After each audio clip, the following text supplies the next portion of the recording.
Hello friends. Did you know that nearly 80% of those who watch my videos aren't subscribed? If you enjoy the content, I'd truly appreciate it if you hit that subscribe button. It helps a lot. Also, don't forget to leave a like and share your thoughts in the comments. Your interaction not only supports the channel's growth, but also helps these stories reach more people. Thank you all for being here. By the way, where are you watching from? Let me know in the comments. The abandoned semi-trailer sat on the shoulder of Interstate 35 like a dying metallic beast, its massive bulk casting twisted shadows across the Texas asphalt under the harsh glare of sodium highway lights. Trooper Sarah Martinez had been patrolling the stretch between Austin and San Antonio for 6 years, accumulating over 400,000 miles on various patrol vehicles and developing an instinct for detecting anomalies that often proved crucial in criminal investigations. Something about this particular truck abandonment bothered her enough to pull over for a closer inspection, though she couldn't immediately articulate what triggered her suspicion. The cab was completely missing, leaving only the cargo trailer sitting on its landing gear with no obvious explanation for why it had been unhitched and abandoned on one of the busiest freight corridors in America.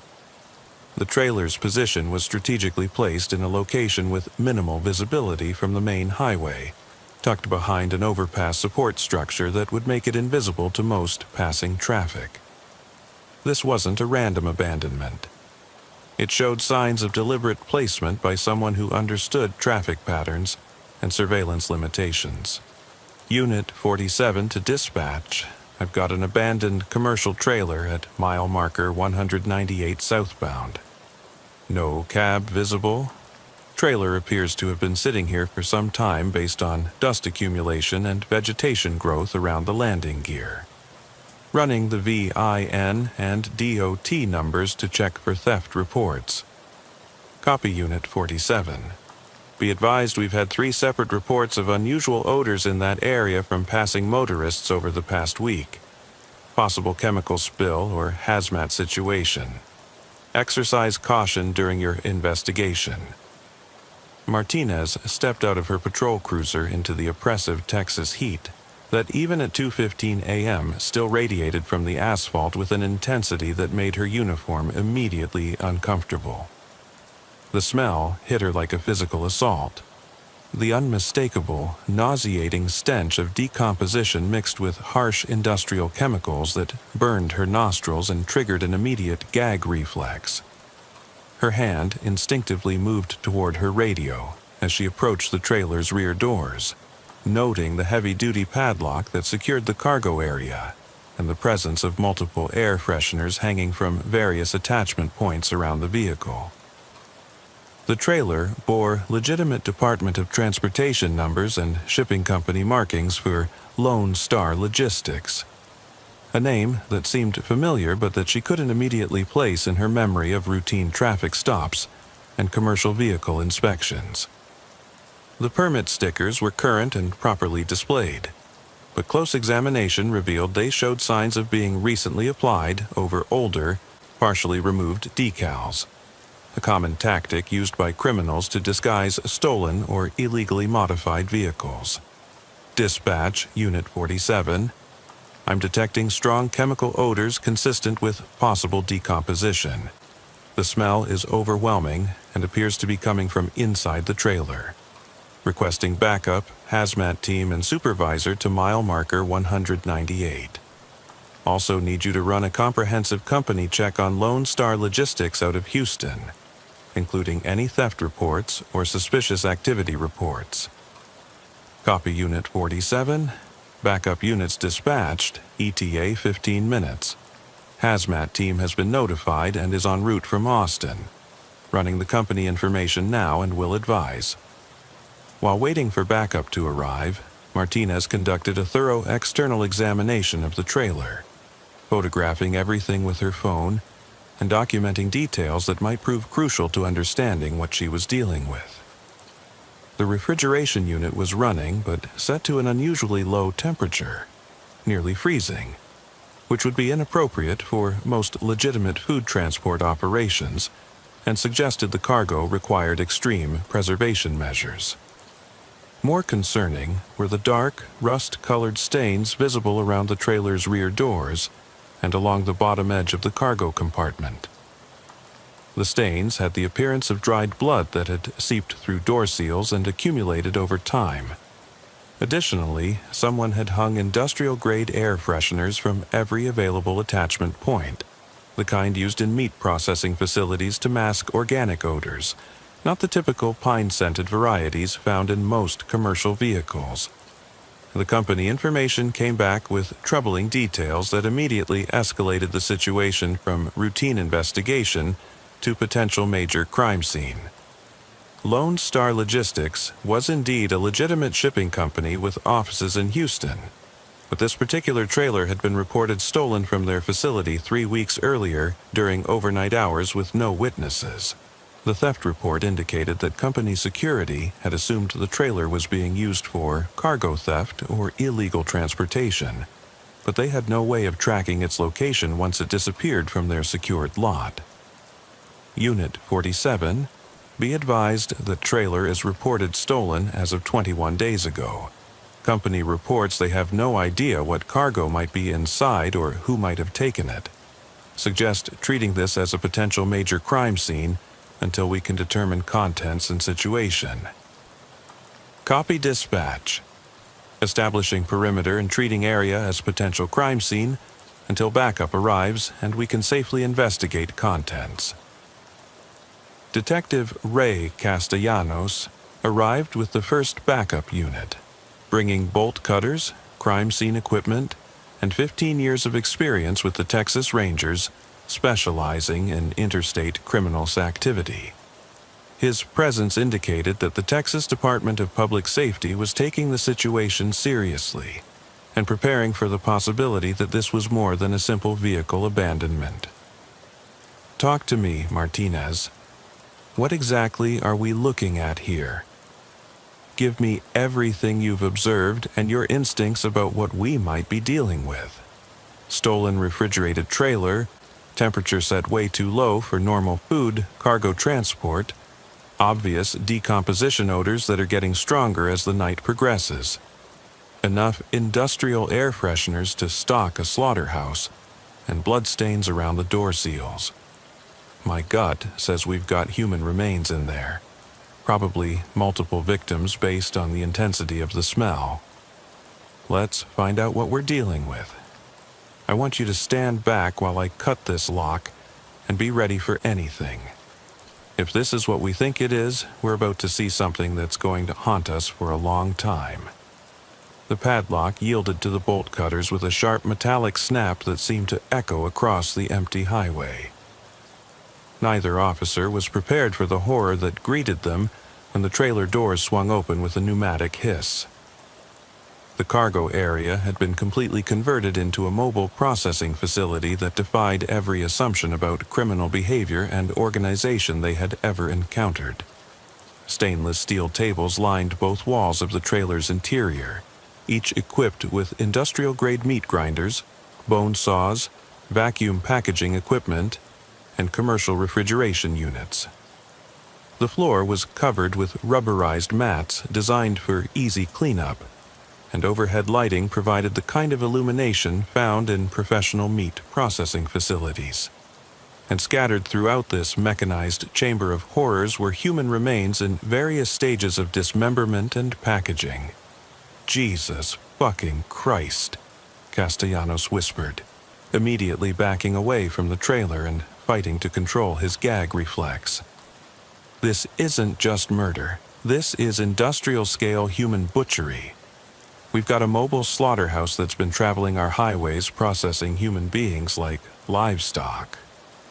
Martinez forced herself to document the scene with her phone camera while fighting waves of nausea that threatened to overwhelm her professional composure. The trailer contained evidence of at least 12 victims, all in various stages of processing that revealed a systematic approach to body disposal.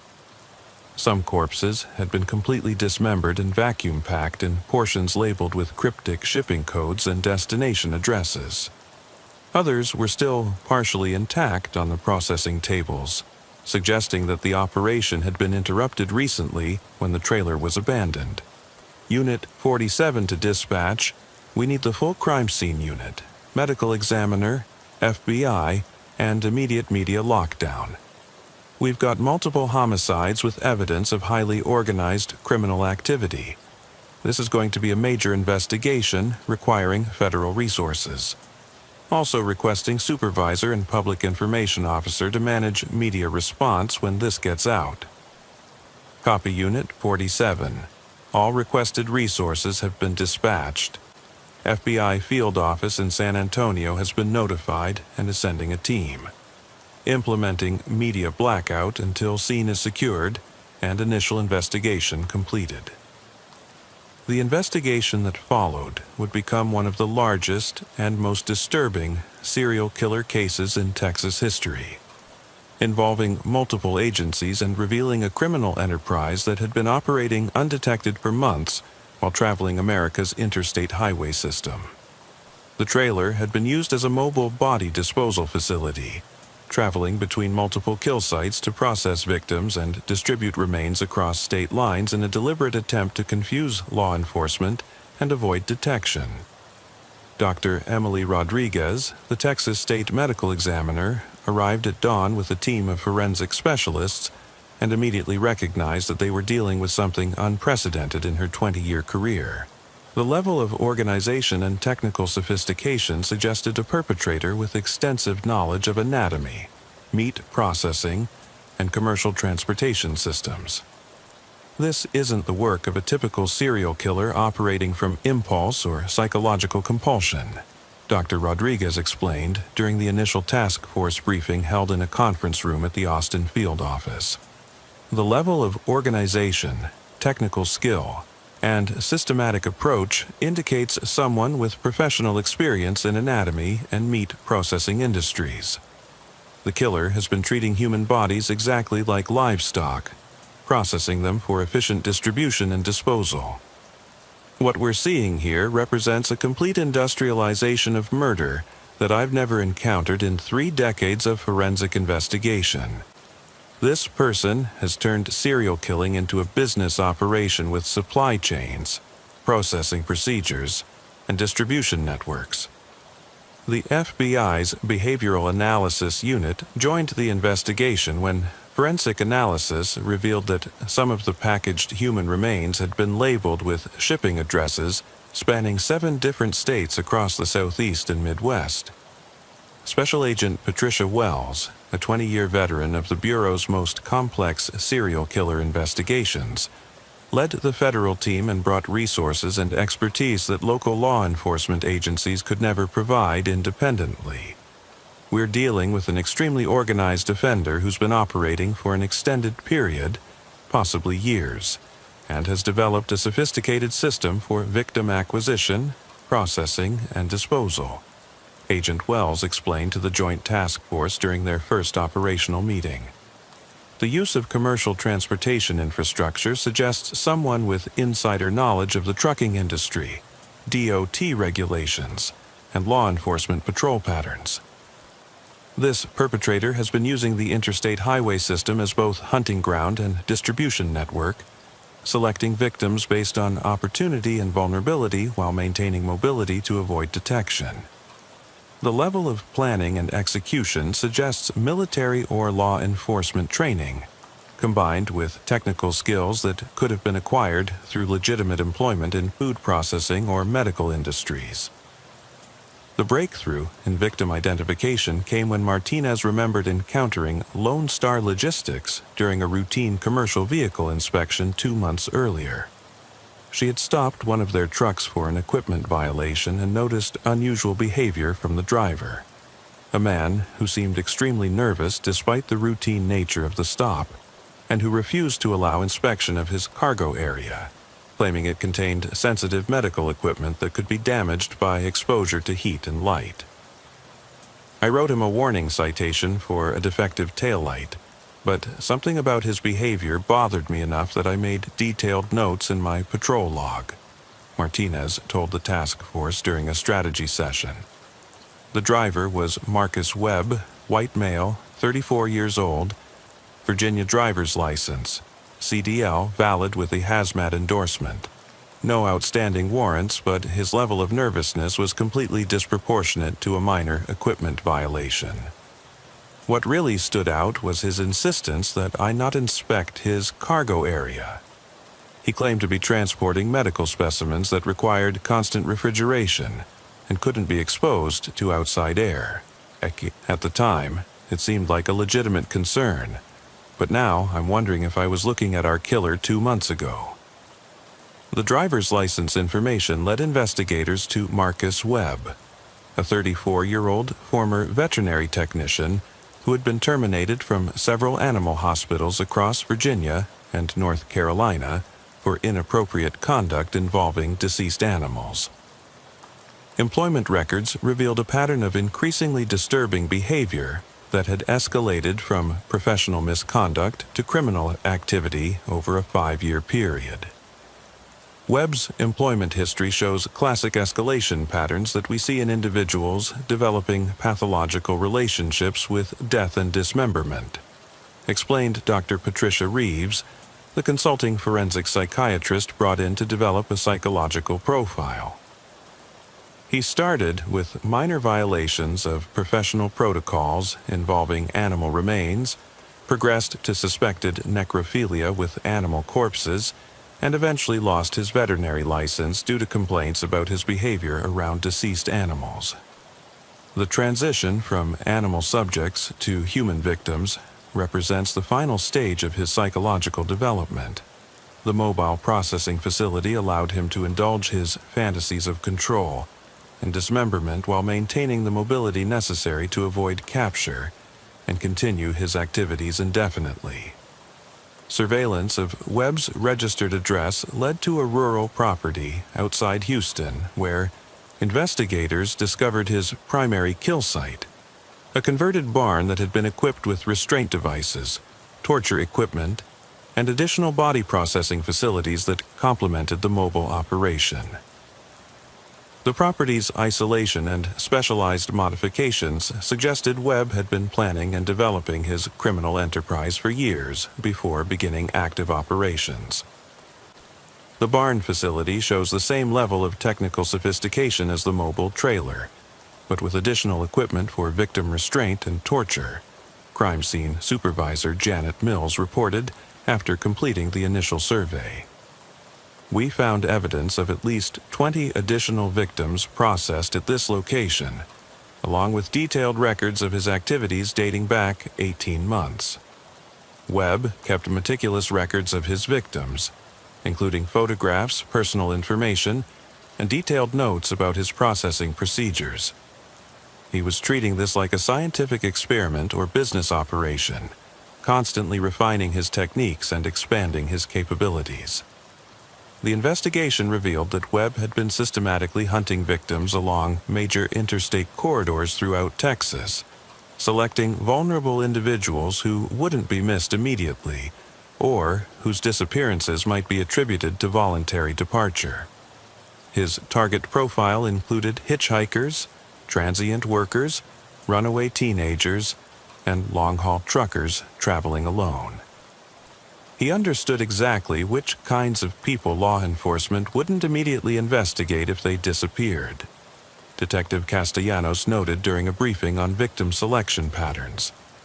Hitchhikers, migrant workers, people with substance abuse problems, anyone living on the margins of society. He was preying on the most vulnerable members of our community because he knew their disappearances wouldn't trigger immediate large-scale searches. Webb was patient and methodical in his victim selection. Surveillance footage from truck stops and rest areas shows him observing potential victims for hours or even days before making contact. He would study their behavior, determine if they were traveling alone, and assess whether they had connections that might notice their absence. Webb's hunting methodology involved offering assistance to stranded motorists, providing rides to hitchhikers, and approaching vulnerable individuals at truck stops and rest areas with offers of work or transportation. His legitimate employment in the transportation industry provided perfect cover for these activities and gave him credible reasons to be present at locations where potential victims congregated. His approach was brilliant in its simplicity and effectiveness, Agent Wells observed during her analysis of Webb's victim acquisition techniques. He appeared to be a legitimate businessman, offering assistance or employment opportunities to people in need. Victims would voluntarily accompany him because he seemed like their salvation, not their destruction. Webb had developed detailed personas and backstories that he would use depending on the victim and situation. Sometimes he was a trucking company recruiter offering employment, sometimes a businessman providing transportation, sometimes just a good Samaritan helping stranded travelers. He was a skilled manipulator who understood exactly how to gain trust and exploit desperation. The capture operation required coordination between multiple agencies and careful planning to avoid spooking Webb or endangering potential victims. Surveillance teams established patterns of his movement and identified likely locations where he might attempt to acquire new victims, while tactical units prepared for arrest scenarios that could involve armed resistance. Webb's military service record showed specialized training in weapons and tactics, so we had to assume he was armed and capable of significant resistance, explained Captain James Torres, who coordinated the arrest operation. We couldn't afford to underestimate his capabilities or give him any opportunity to harm additional victims during the apprehension process.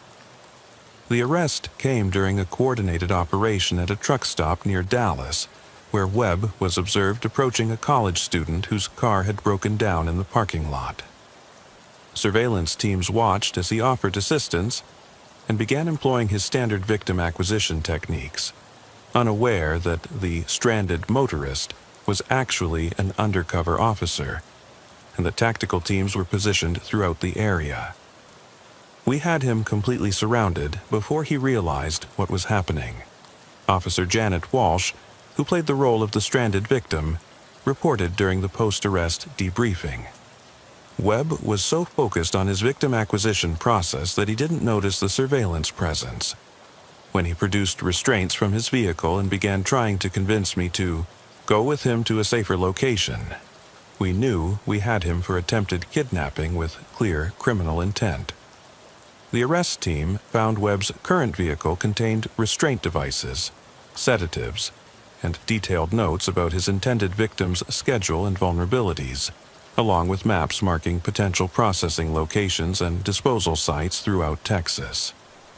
His level of preparation confirmed that this was a planned abduction attempt, not a crime of opportunity. Webb had been stalking this victim for 3 days, learning her routines and waiting for an opportunity to isolate her, Detective Rodriguez explained. His notes showed detailed surveillance information including her class schedule, part-time work location, and social activities.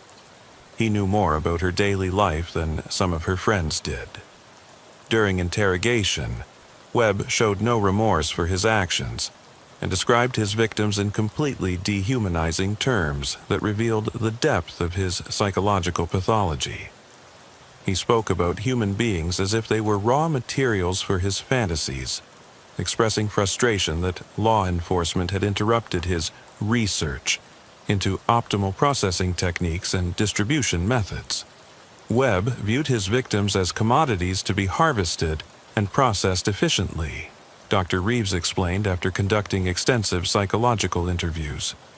He had completely dehumanized them in his mind, referring to them by weight, processing time, and yield rather than as human beings with names and lives.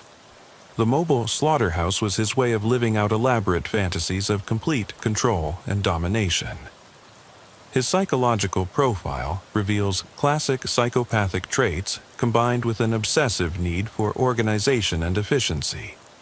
He derived satisfaction not just from killing, but from perfecting his killing process and maximizing the utility he could extract from each victim. He was treating murder like an industrial optimization problem.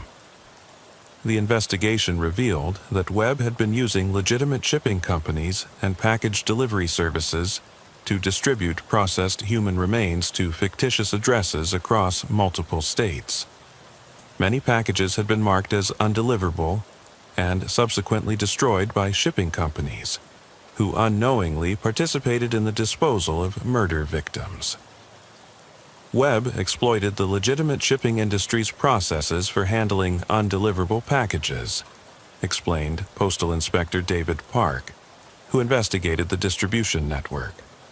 He would ship remains to fake addresses, knowing that when delivery failed, the packages would be destroyed according to standard procedures.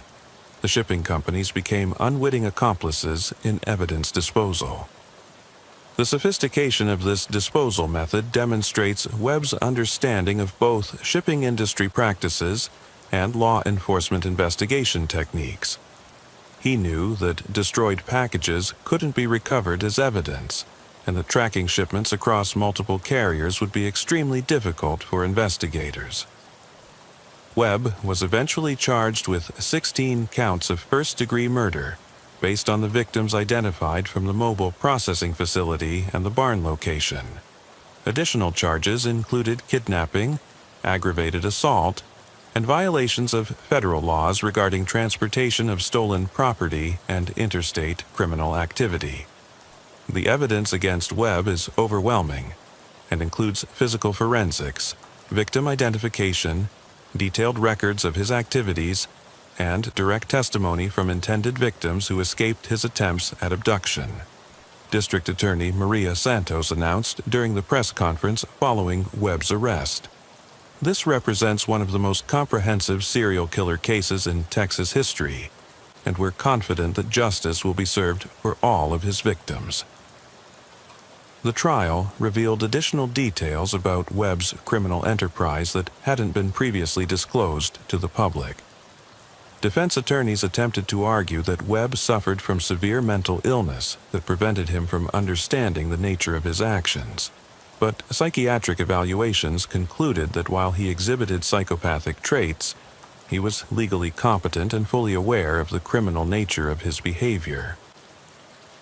Webb understood exactly what he was doing and made deliberate choices to engage in criminal activity, testified Dr. Reeves during the trial. His meticulous record-keeping, sophisticated planning, and efforts to avoid detection demonstrate clear understanding of legal and moral boundaries. He chose to commit these crimes because they satisfied his psychological needs, not because he was incapable of controlling his behavior. Webb was convicted on all counts and sentenced to death by lethal injection. The case prompted significant changes in commercial transportation security and monitoring systems, with new requirements for tracking high-risk cargo movements and identifying suspicious shipping patterns that might indicate criminal activity. The Webb case revealed vulnerabilities in our transportation and shipping systems that criminal organizations can exploit for activities ranging from drug trafficking to evidence disposal, explained Transportation Security Administration Director Robert Hayes during congressional testimony about recommended security improvements. We need enhanced monitoring capabilities and better coordination between transportation companies and law enforcement agencies. For Trooper Martinez, the case became a defining moment that influenced the rest of her law enforcement career. She transferred to the Texas Rangers Criminal Investigation Division, specializing in highway-related crimes and developing expertise in recognizing patterns that might indicate organized criminal activity along transportation corridors. The Webb case taught me that highways aren't just roads connecting communities. They're potential hunting grounds for predators who understand how to exploit mobility as a weapon, Martinez explained during a training seminar for state troopers. Every abandoned vehicle, every unusual shipping activity, every nervous driver could be connected to criminal enterprises that operate across multiple jurisdictions. We need to look beyond simple traffic enforcement and develop the analytical skills necessary to recognize signs of organized criminal activity. Modern criminals use legitimate transportation infrastructure to support illegal operations, and law enforcement officers need training to identify these activities during routine encounters. The case also led to improved coordination between state and federal agencies investigating crimes that cross jurisdictional boundaries. The Webb investigation demonstrated that serial killers and other criminal organizations could exploit jurisdictional limitations to operate with relative impunity unless law enforcement agencies worked together effectively. Webb's mobility allowed him to stay ahead of individual agency investigations by constantly moving between different jurisdictions, Agent Wells noted in her final report. His case demonstrates the absolute necessity of multi-agency coordination and information sharing for investigating crimes that involve interstate transportation and communication networks. The future of law enforcement requires thinking beyond traditional geographic boundaries and developing investigative capabilities that match the mobility and sophistication of modern criminal organizations. The Webb case should serve as a wake-up call about the vulnerabilities in our current investigative approaches. The Texas Department of Public Safety implemented new protocols for investigating abandoned commercial vehicles and suspicious transportation activity based on lessons learned from the Webb investigation. Officers receive enhanced training in recognizing signs of human trafficking, body disposal operations, and other crimes that exploit transportation infrastructure. Every commercial vehicle stop is now a potential opportunity to discover major criminal activity, Captain Torres explained during implementation of the new protocols. Officers need to understand that routine traffic enforcement can lead to uncovering sophisticated criminal enterprises that have been operating undetected for months or years. The Webb case proved that attention to detail and willingness to investigate anomalies can save lives and solve major crimes. Martinez's decision to thoroughly investigate an abandoned trailer prevented additional murders and exposed a criminal operation that might have continued indefinitely without detection. Martinez's quick thinking and investigative instincts during the initial discovery had been crucial in solving the case and preventing additional victims. Her willingness to trust her suspicions about an abandoned trailer that other officers might have simply reported and moved on from had led to the capture of one of the most prolific serial killers in Texas history. The most important lesson from this case is the value of following your instincts when something doesn't seem right, Martinez tells rookie troopers during their training rotations. The interstate butcher case started with nothing more than a bad smell and a feeling that an abandoned trailer was in the wrong place at the wrong time. Sometimes that's all you need to stop a monster and save lives.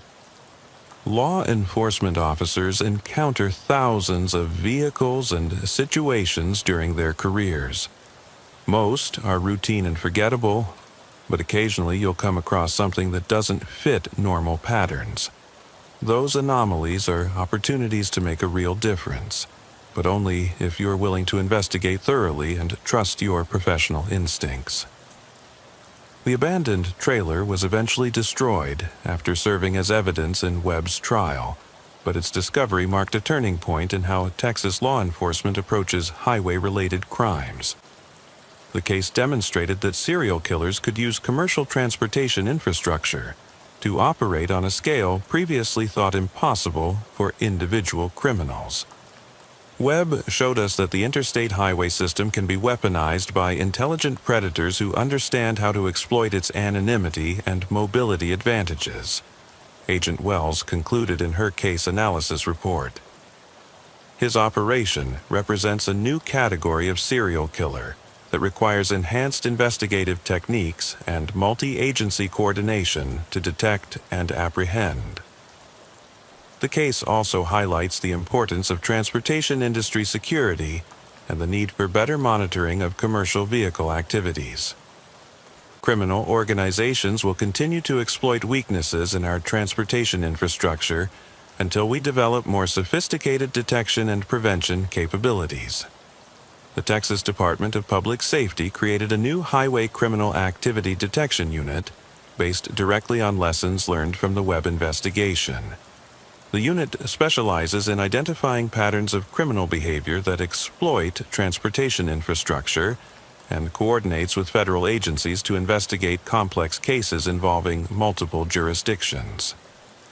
The Webb case proved that highway patrol officers are on the front lines of fighting organized crime, even when they don't realize it, explained Lieutenant Colonel Sandra Hayes, who commands the new unit.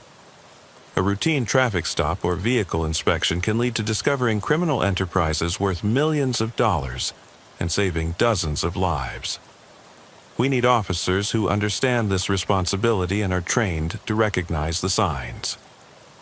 The case of the interstate butcher remains one of the most disturbing examples of how modern transportation systems can be exploited by sophisticated predators. Webb's ability to operate undetected for months while processing dozens of victims demonstrated vulnerabilities in law enforcement approaches that required fundamental changes in investigative techniques and interagency coordination. Final report: Interstate Butcher investigation resulted in conviction of Marcus Webb for 16 counts of murder and exposure of sophisticated criminal enterprise exploiting commercial transportation infrastructure. Case revealed need for enhanced monitoring of transportation activities, improved multi-agency coordination, and specialized training for recognizing signs of organized criminal exploitation of highway systems. The interstate highway system requires constant vigilance and sophisticated investigative approaches to prevent its use by criminal organizations operating at scales previously thought impossible. Webb's execution was carried out 3 years after his conviction, but the impact of his crimes continues to influence law enforcement training and procedures throughout Texas and the broader Southwest. The case serves as a reminder that America's highways carry more than legitimate traffic. They also provide opportunities for predators who understand how to exploit the anonymity and mobility that transportation systems provide. The Interstate Butcher case stands as testimony to the importance of thorough investigation and attention to detail in law enforcement work.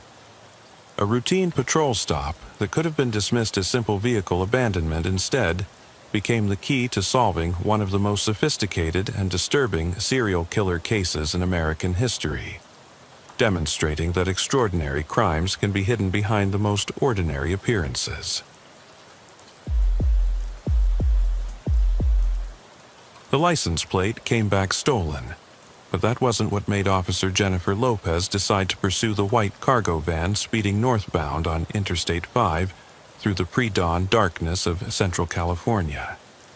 It was the children's faces she glimpsed in the van's rear windows during her initial approach. Pale, terrified faces that appeared for just a moment before disappearing back into the vehicle's darkened interior the instant the driver spotted her patrol car in his mirrors and punched the accelerator with desperate urgency. Lopez had been patrolling the stretch of I-5 between Los Angeles and Bakersfield for 4 years, accumulating over 300,000 miles of highway experience and developing razor-sharp instincts about vehicular behavior that had solved dozens of cases and saved countless lives. The van's driver was exhibiting every classic indicator of someone transporting contraband. Excessive speed that increased dramatically upon seeing law enforcement, erratic lane changes designed to test whether he was being followed, and most telling of all, windows that had been tinted far beyond legal limits specifically to conceal whatever cargo was being transported in the vehicle's rear compartment. Unit 23 to dispatch. I'm initiating pursuit of a white cargo van, California license plate 4X7J 921, reported stolen out of Los Angeles 3 days ago.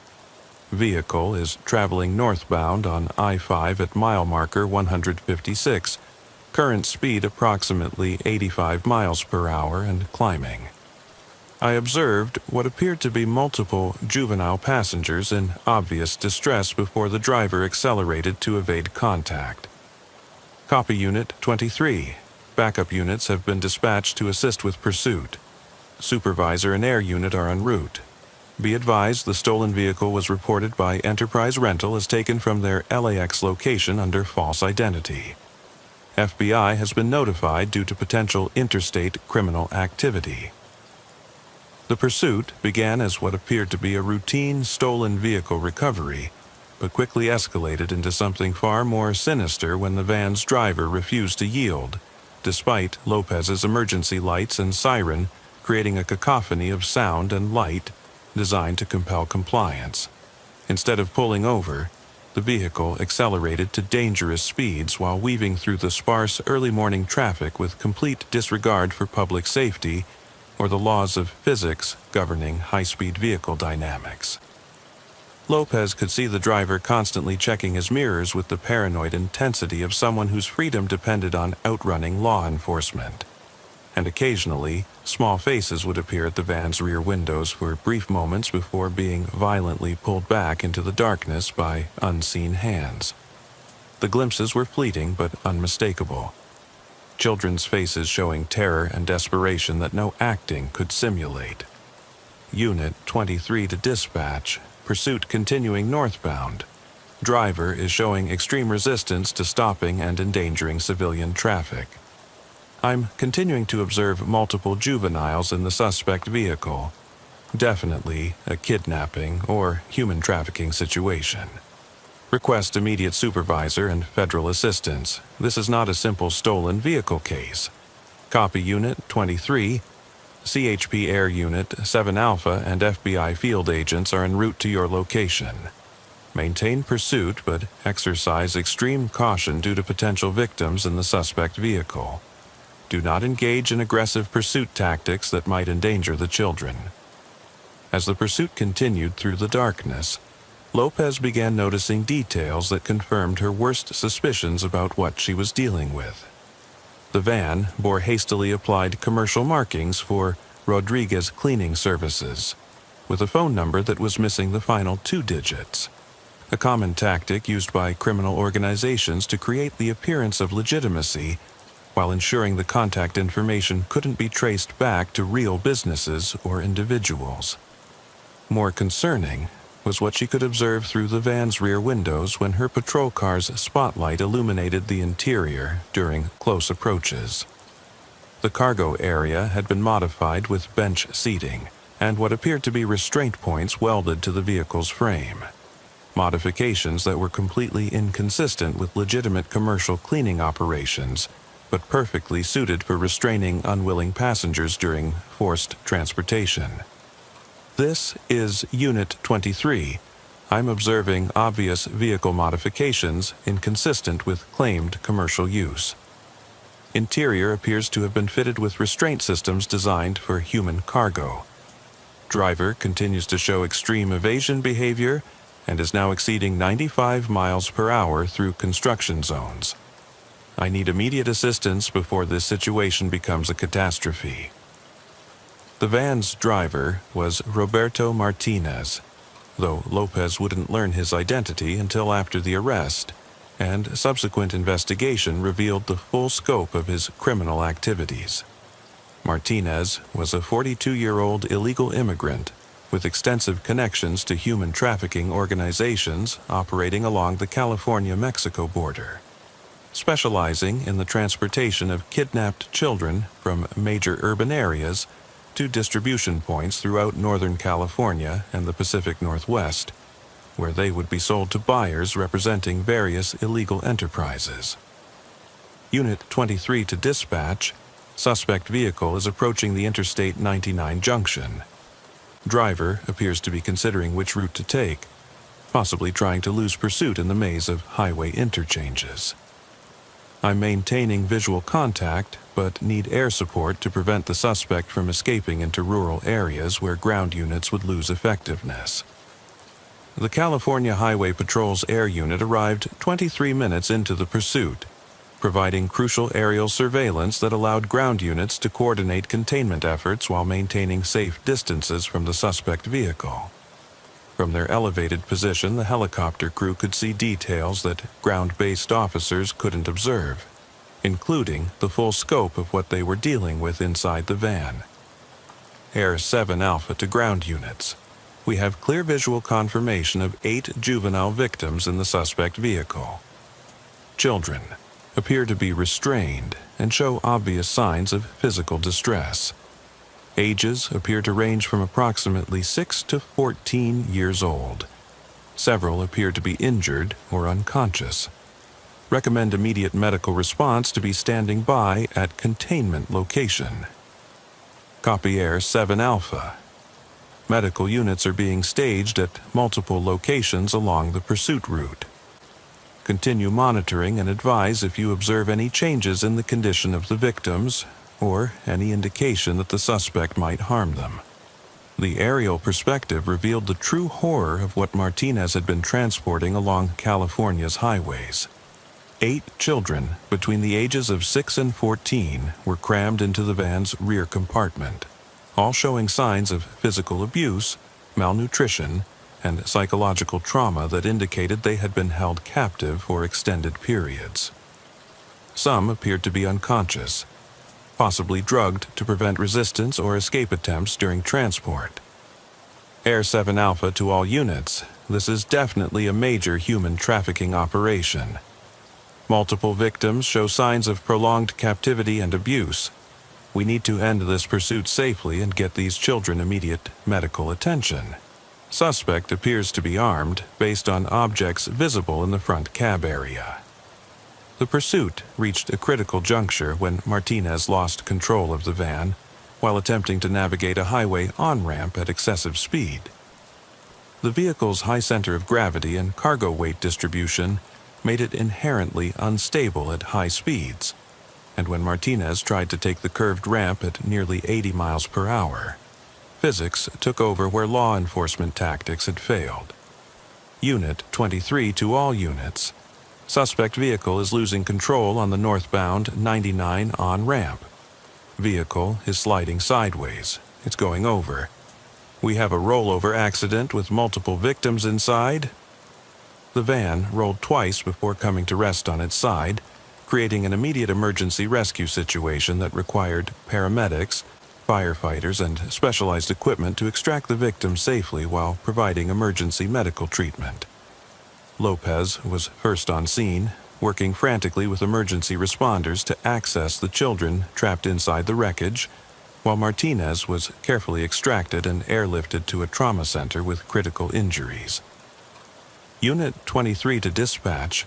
Suspect vehicle has rolled over at the junction of I-5 and State Route 99. Multiple juvenile victims requiring immediate medical attention and extraction. Requesting ambulances, fire rescue, and child protective services to respond immediately. We're going to need extensive medical and social services support for these children. The rescue operation revealed the full scope of the human trafficking network that had been operating under law enforcement's radar for years. The 8 children extracted from Martinez's van represented a cross-section of trafficking victims that opened investigators' eyes to the true magnitude of the problem plaguing California's transportation corridors. 3 were American runaways who had been kidnapped from Los Angeles homeless shelters where they had sought refuge from abusive home situations.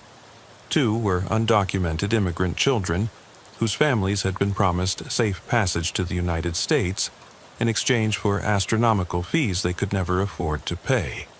And 3 were children who had been literally sold by drug-addicted parents desperate to pay off trafficking debts to criminal organizations. Unit 23 to dispatch. We have 8 confirmed juvenile victims extracted from the vehicle, all requiring immediate medical evaluation and trauma counseling. Ages range from 6 to 14, all showing signs of prolonged abuse and neglect. 3 victims are unconscious, possibly drugged. We need the full resources of Child Protective Services and victim assistance programs. Detective Maria Gonzalez of the California Highway Patrol's Human Trafficking Task Force arrived at the crash scene as the last of the children were being loaded into ambulances for transport to regional medical centers equipped to handle pediatric trauma cases. Gonzalez had spent 7 years working exclusively on human trafficking investigations and immediately recognized signs that this was more than an isolated incident. It was evidence of a sophisticated criminal enterprise that had been operating systematically throughout California. This level of organization doesn't happen overnight, Gonzalez explained to Lopez and other officers during the initial scene briefing. The vehicle modifications, the victim selection, the transportation route, everything indicates we're dealing with a professional trafficking network that's been operating for months or years. Martinez is just one component of a larger criminal organization. The children's initial medical examinations revealed disturbing evidence of systematic abuse that confirmed Gonzalez's assessment about the scope of the criminal operation. All 8 victims showed signs of malnutrition, dehydration, and physical injuries consistent with prolonged captivity and abuse. Several had been branded with small tattoos that served as ownership marks, indicating they were considered property by their captors rather than human beings deserving of basic rights and dignity. These children have been treated like merchandise, explained Dr. Patricia Wells, the emergency physician who conducted the initial medical evaluations. The branding, the systematic abuse, the evidence of drugging, everything indicates they were being prepared for sale to buyers who had specific requirements for age, appearance, and compliance. This isn't random criminal activity. It's organized commerce in human beings. The investigation expanded rapidly as federal agents joined the effort to unravel the trafficking network that Martinez had been serving. FBI Special Agent Robert Chen took over coordination of the federal investigation, bringing resources and expertise that allowed law enforcement to trace the network's operations across multiple states and identify key players in the criminal organization. Martinez was a transportation specialist in a network that includes recruiters, transporters, safe house operators, and buyers throughout the western United States, Agent Chen explained during the first federal task force meeting. Initial interviews with the rescued children are providing intelligence about locations, personnel, and procedures that could help us dismantle the entire organization. The children's testimonies, gathered through specialized interview techniques designed for trauma victims, revealed a criminal enterprise that used California's highway system as its primary distribution network for moving human cargo from acquisition points in major cities to buyers throughout the region. The operation showed levels of organization and sophistication that rivaled legitimate shipping companies, with scheduled routes, reliable delivery times, and customer service procedures for handling buyer complaints. They treated Interstate 5 like their private transportation corridor, Lopez realized during a strategy session analyzing the network's operational patterns. Regular routes, predetermined stops, backup plans for law enforcement encounters. We were sharing the highway with a criminal logistics operation that most officers didn't even know existed. 8-year-old Maria Santos, the youngest victim recovered from Martinez's van, provided testimony that would prove crucial to understanding the network's structure and identifying additional targets for investigation. Despite her age and the trauma she had endured, Maria's memory for details was remarkable, and her descriptions of people, places, and procedures helped investigators map the criminal organization's operations with unprecedented accuracy. Maria remembers everything: faces, names, conversations, locations.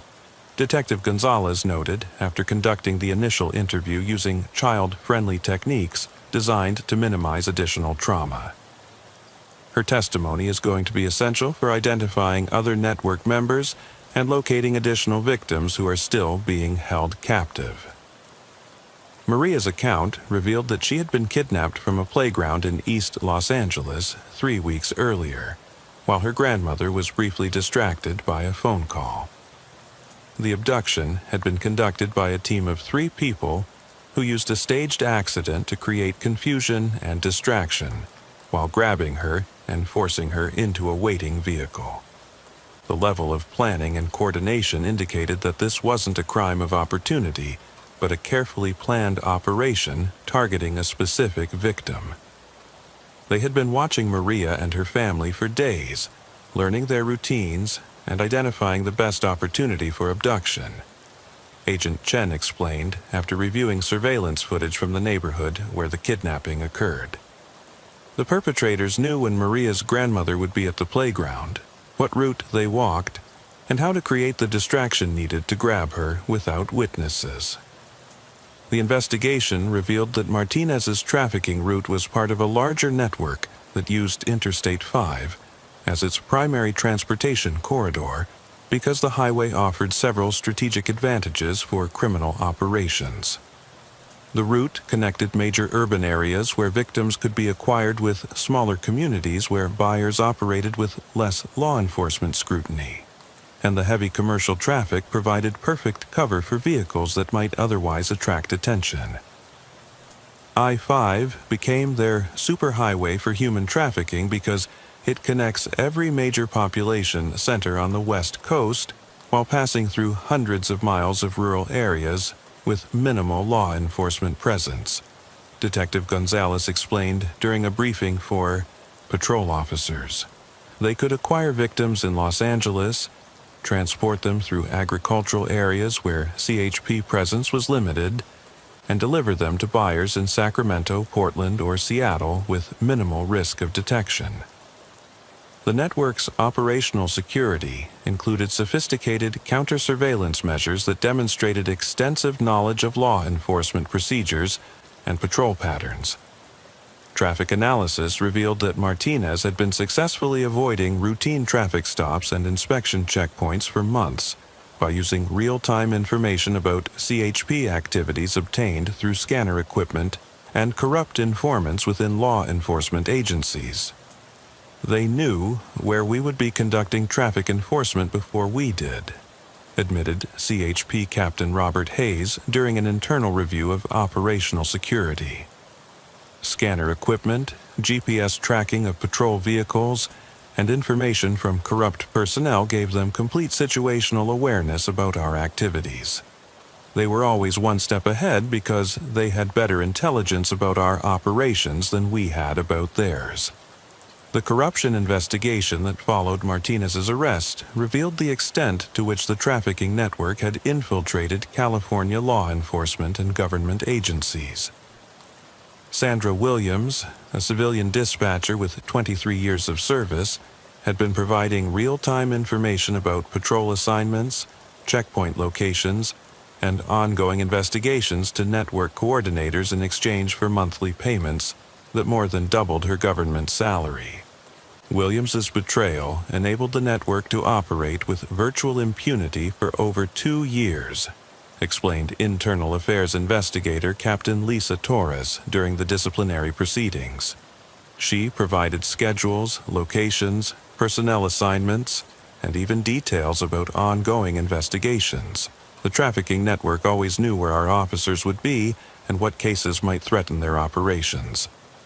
Williams's arrest led to a comprehensive review of information security protocols and background investigations for all personnel with access to operational intelligence. The review revealed additional security vulnerabilities that criminal organizations could exploit and prompted significant changes in how sensitive information was stored, transmitted, and monitored within law enforcement agencies. The Williams case showed us that our information security was completely inadequate for protecting against insider threats, admitted Chief of Staff Maria Rodriguez during legislative testimony about needed security improvements. Criminal organizations had systematically identified and compromised personnel with access to critical intelligence, giving them strategic advantages that made law enforcement efforts nearly ineffective. The safe house operation that Martinez had been supplying was raided simultaneously with his arrest, leading to the rescue of 12 additional children and the arrest of 3 network operators who had been managing the facility under the cover of a licensed residential care home for at-risk youth. The sophistication of the cover operation demonstrated the network's understanding of regulatory systems and their ability to exploit legitimate social services for criminal purposes. The safe house was incredibly sophisticated in its design and operation, Detective Gonzalez reported after completing the initial investigation of the facility. They had legitimate state licensing, proper documentation, background-checked staff, and regular inspections that never detected the criminal activity. On paper, it looked like a model facility helping troubled children. In reality, it was a distribution center for trafficking victims. The facility's records revealed that over 200 children had passed through the location during its 2 years of operation, representing one of the largest human trafficking operations ever discovered in California. The children were categorized by age, appearance, and compliance level, with detailed profiles that buyers could review when selecting victims for purchase. They operated like a catalog business for pedophiles and other buyers seeking children for various criminal purposes. Dr. Patricia Wells explained during her testimony about the psychological impact on victims. Children were photographed, measured, and evaluated for specific characteristics that different buyer categories preferred. The level of objectification and dehumanization was unlike anything I've encountered in 20 years of trauma counseling. The buyers served by the trafficking network included individuals involved in child pornography production, forced labor operations, illegal adoption schemes, and various forms of sexual exploitation. The network maintained detailed customer databases with preferences, purchase histories, and satisfaction ratings that treated child abuse like any other commercial transaction. The buyer network extended throughout the western United States and included individuals from every socioeconomic level and professional background. Agent Chen reported during the prosecution phase of the investigation. Doctors, lawyers, teachers, police officers, government officials. The customer base included respected members of communities throughout California, Oregon, Washington, and Nevada. Martinez's cooperation with investigators, motivated by his own survival instincts and the possibility of reduced sentencing, provided crucial intelligence about the network's structure, personnel, and operations. His detailed knowledge of transportation routes, safe house locations, and buyer procedures led to additional arrests and the rescue of dozens of additional victims. Martinez's testimony was essential for understanding how the network operated and identifying targets for further investigation, Agent Chen explained. His cooperation led to arrests in 6 states and the rescue of over 50 children who were still being held in various facilities operated by the network. The investigation revealed that similar trafficking networks were operating on other major highway corridors throughout the United States, using identical techniques to move victims between acquisition and distribution points while avoiding law enforcement detection. The I-5 network was part of a larger transformation in human trafficking that emphasized systematic operation and customer service over traditional territorial control. Modern human trafficking has evolved into a service industry that prioritizes reliability, quality, and customer satisfaction, Agent Chen testified during congressional hearings about the case. Criminal organizations have adopted business practices from legitimate industries, making them more efficient and profitable while simultaneously making them harder to detect and disrupt. The prosecution of network members resulted in federal convictions for 43 individuals on charges ranging from kidnapping and human trafficking to money laundering and racketeering. The sentences included multiple life terms without possibility of parole for key organizers and substantial prison terms for support personnel, including corrupt law enforcement officers. This case represents one of the most significant victories against organized human trafficking in California history, announced U.S. Attorney Patricia Martinez during the sentencing phase. The network's destruction has saved dozens of children from continued victimization and sent a clear message that human trafficking will be prosecuted to the full extent of federal law. Officer Lopez's quick recognition of suspicious behavior and decision to pursue the van, despite the apparent routine nature of a stolen vehicle stop, had prevented 8 children from disappearing permanently into the trafficking network, while exposing a criminal enterprise that had been operating undetected for years. Her actions demonstrated the crucial role that highway patrol officers play in combating human trafficking through routine traffic enforcement activities. Lopez's instincts and training made the difference between these children disappearing forever and being rescued to rebuild their lives, commended CHP Commissioner James Wilson during Lopez's commendation ceremony. Her decision to trust her observations and pursue what appeared to be a routine stolen vehicle case resulted in one of the most significant human trafficking investigations in California history. The case led to fundamental changes in how the California Highway Patrol approached potential trafficking situations during routine traffic stops. Officers now receive extensive training in recognizing signs of human trafficking, and new protocols require immediate federal notification whenever trafficking is suspected, along with specialized procedures for protecting potential victims during arrests and investigations. Human trafficking isn't just an urban problem or an international border issue. It's a highway problem that affects every transportation corridor in America, Lopez explained during training seminars for patrol officers throughout California. Traffickers use our interstate highway system to move victims because highways provide anonymity, mobility, and access to markets throughout the country. Highway patrol officers are often the first and only law enforcement contact these victims have. The children rescued from Martinez's operation received comprehensive medical and psychological treatment through specialized programs designed specifically for trafficking survivors. All 8 were eventually reunited with families or placed in secure foster care situations, though their recovery would require years of therapy and support to overcome the trauma they had experienced. These children will carry the scars of their experience for the rest of their lives, but they now have the opportunity to heal and rebuild in safety, explained Dr. Wells, who coordinated their ongoing treatment. The rescue operation gave them back their futures, even though the path to recovery will be long and difficult. The trafficking network's dismantling led to federal legislation requiring enhanced information sharing between state and federal agencies investigating human trafficking cases.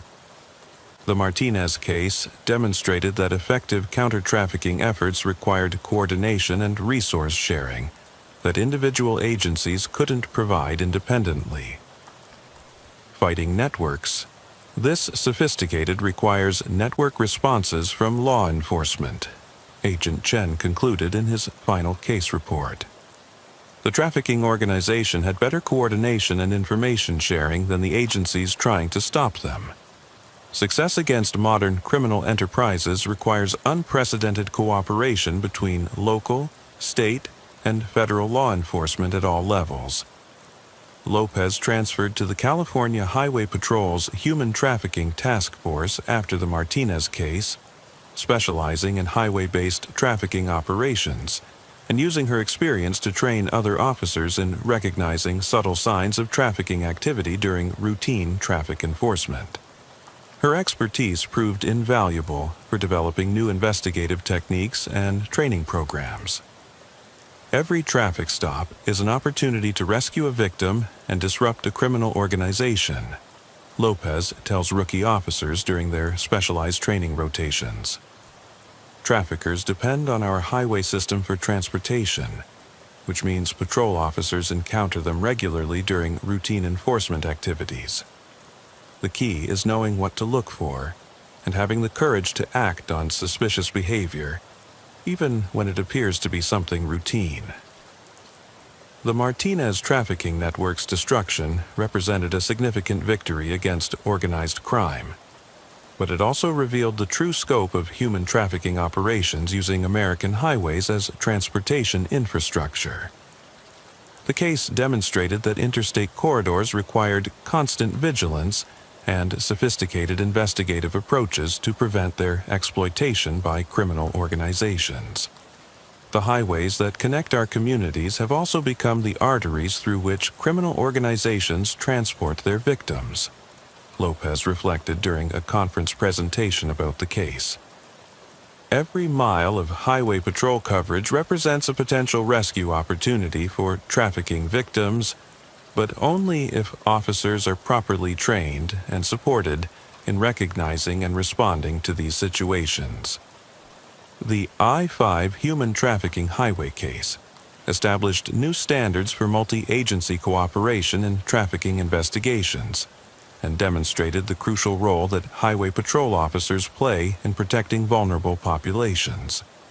Lopez's attention to detail and willingness to trust her instincts had saved 8 children from unimaginable horrors and exposed a criminal network that had been exploiting California's transportation system for years.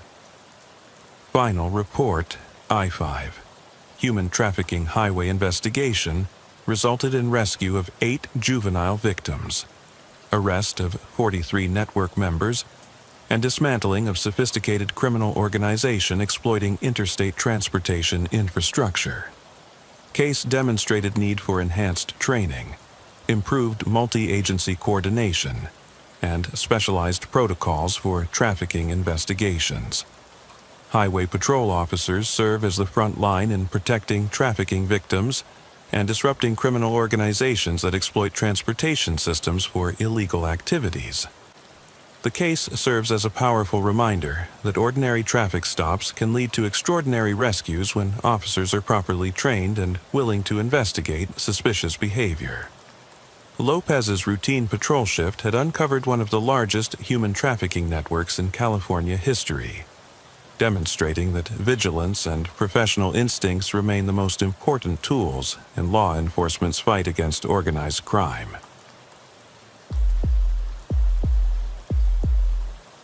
The convoy of black SUVs emerged from the high desert darkness with military-style precision that immediately caught Sergeant Michael Torres's attention through his night vision scope. He had been conducting routine radar enforcement at mile marker 342 near the Colorado border when he detected the vehicles moving cross-country toward Interstate 25. Their formation and coordination suggesting professional training rather than civilian transportation patterns. Torres had spent 12 years with the New Mexico State Police, the last 4 specializing in narcotics interdiction along the FAWS 25 corridor that served as a known transportation route for organized criminal groups moving illegal substances from Mexico to distribution centers in Denver, Chicago, and other major cities. His experience had taught him to recognize the operational patterns that distinguished legitimate travelers from criminal organizations conducting business along America's highways. Unit 15 to dispatch. I've got multiple vehicles approaching I-25 from the east, approximately 6 black SUVs in what appears to be coordinated formation. Movement is organized and disciplined, definitely not typical civilian traffic patterns.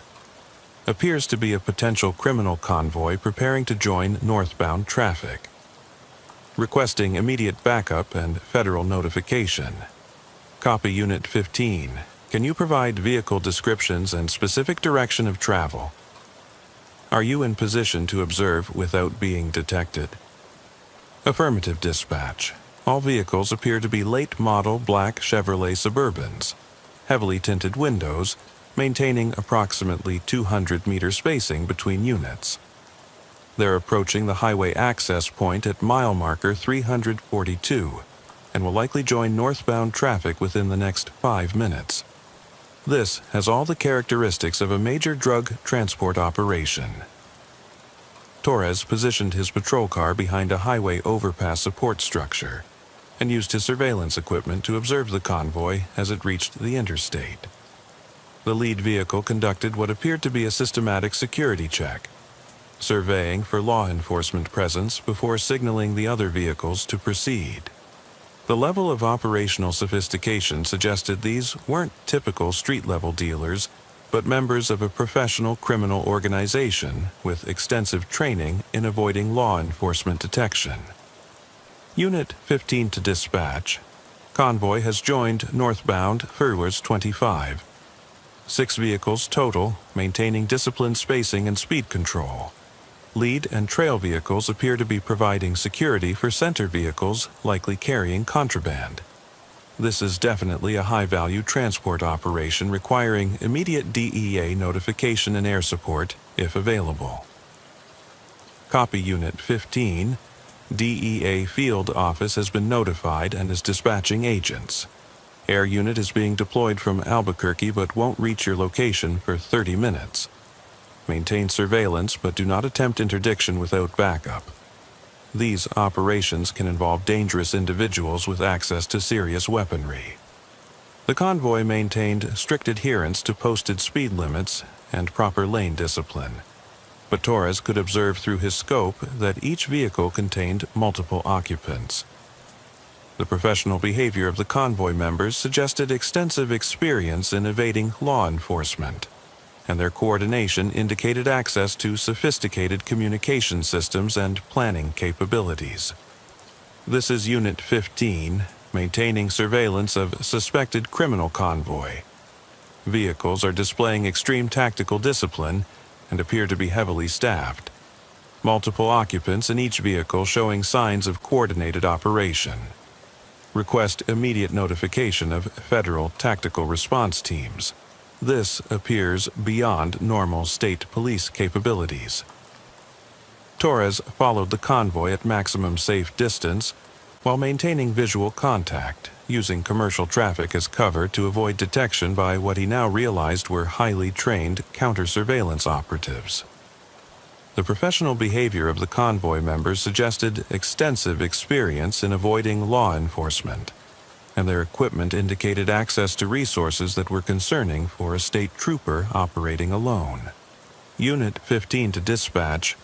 Convoy is maintaining highway speeds and proper traffic discipline, but their level of organization suggests this is a major criminal operation with significant strategic importance. I'm observing professional coordination and planning that indicates these individuals have received sophisticated training in avoiding law enforcement detection.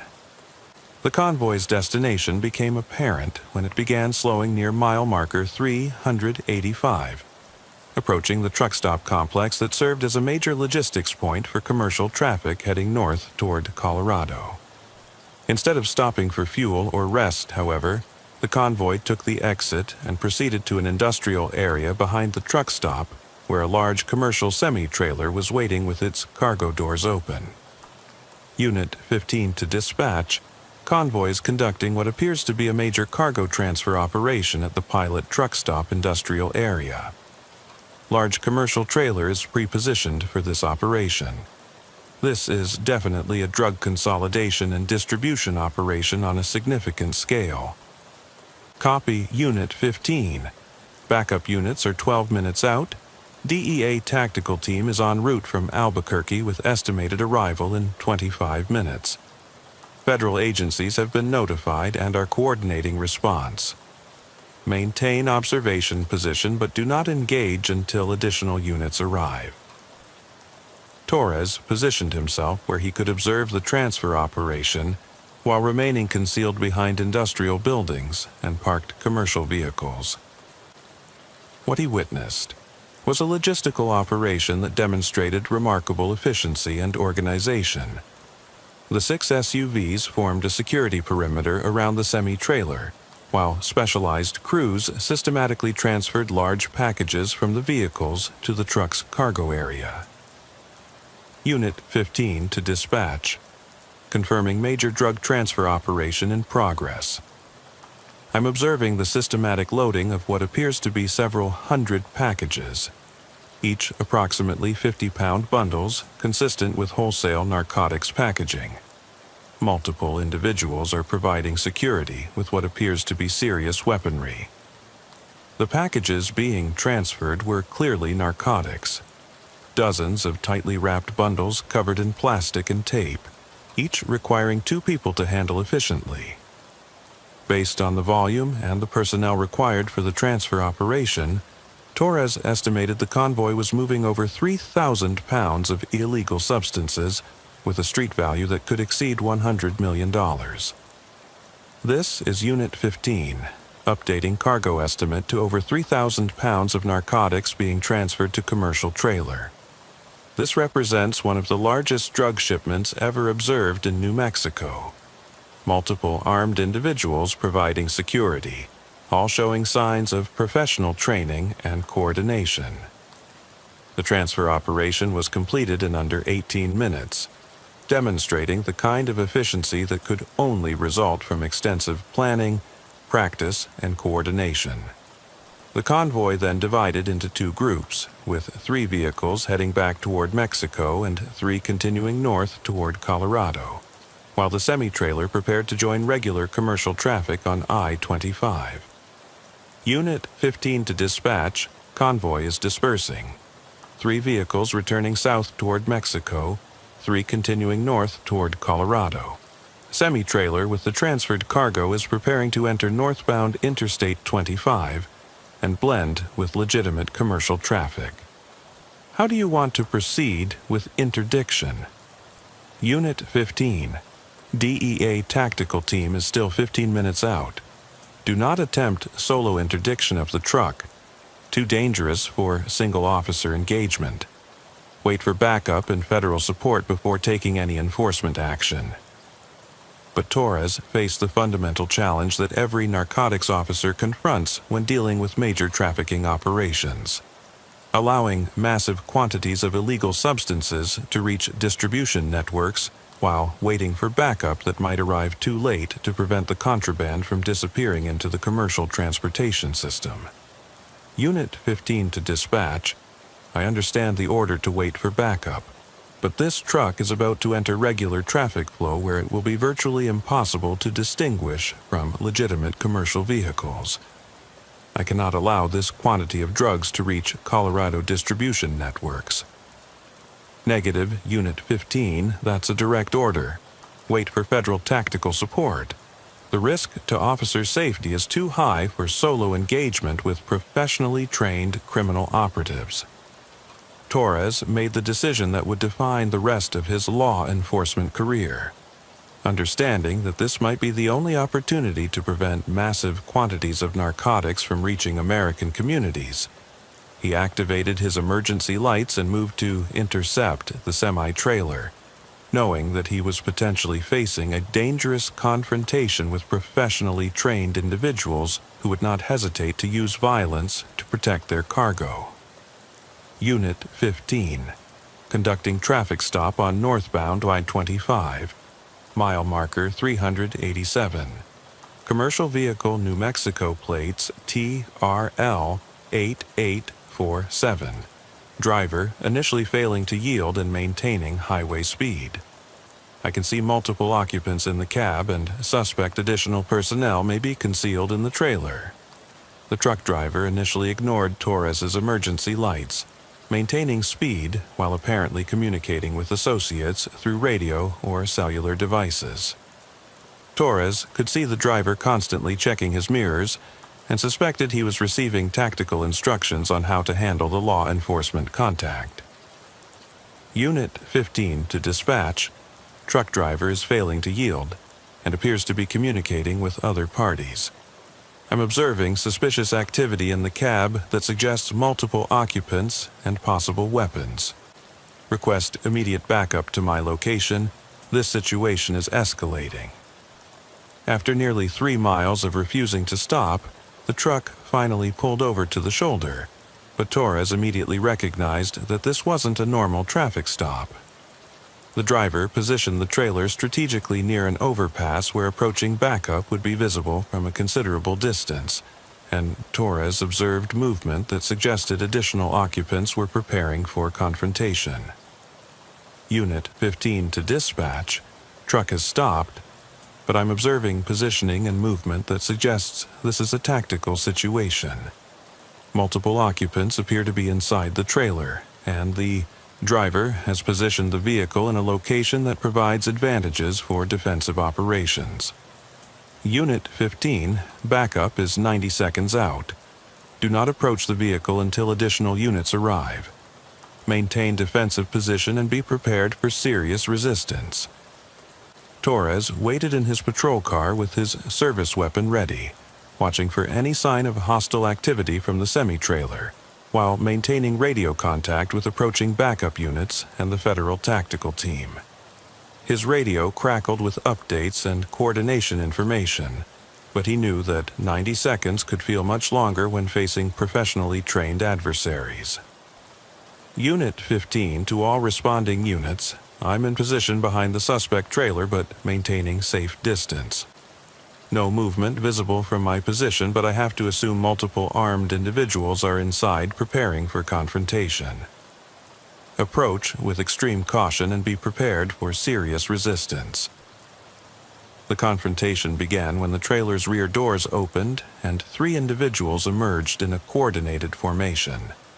Torres immediately called for backup while taking defensive positions as the situation escalated rapidly.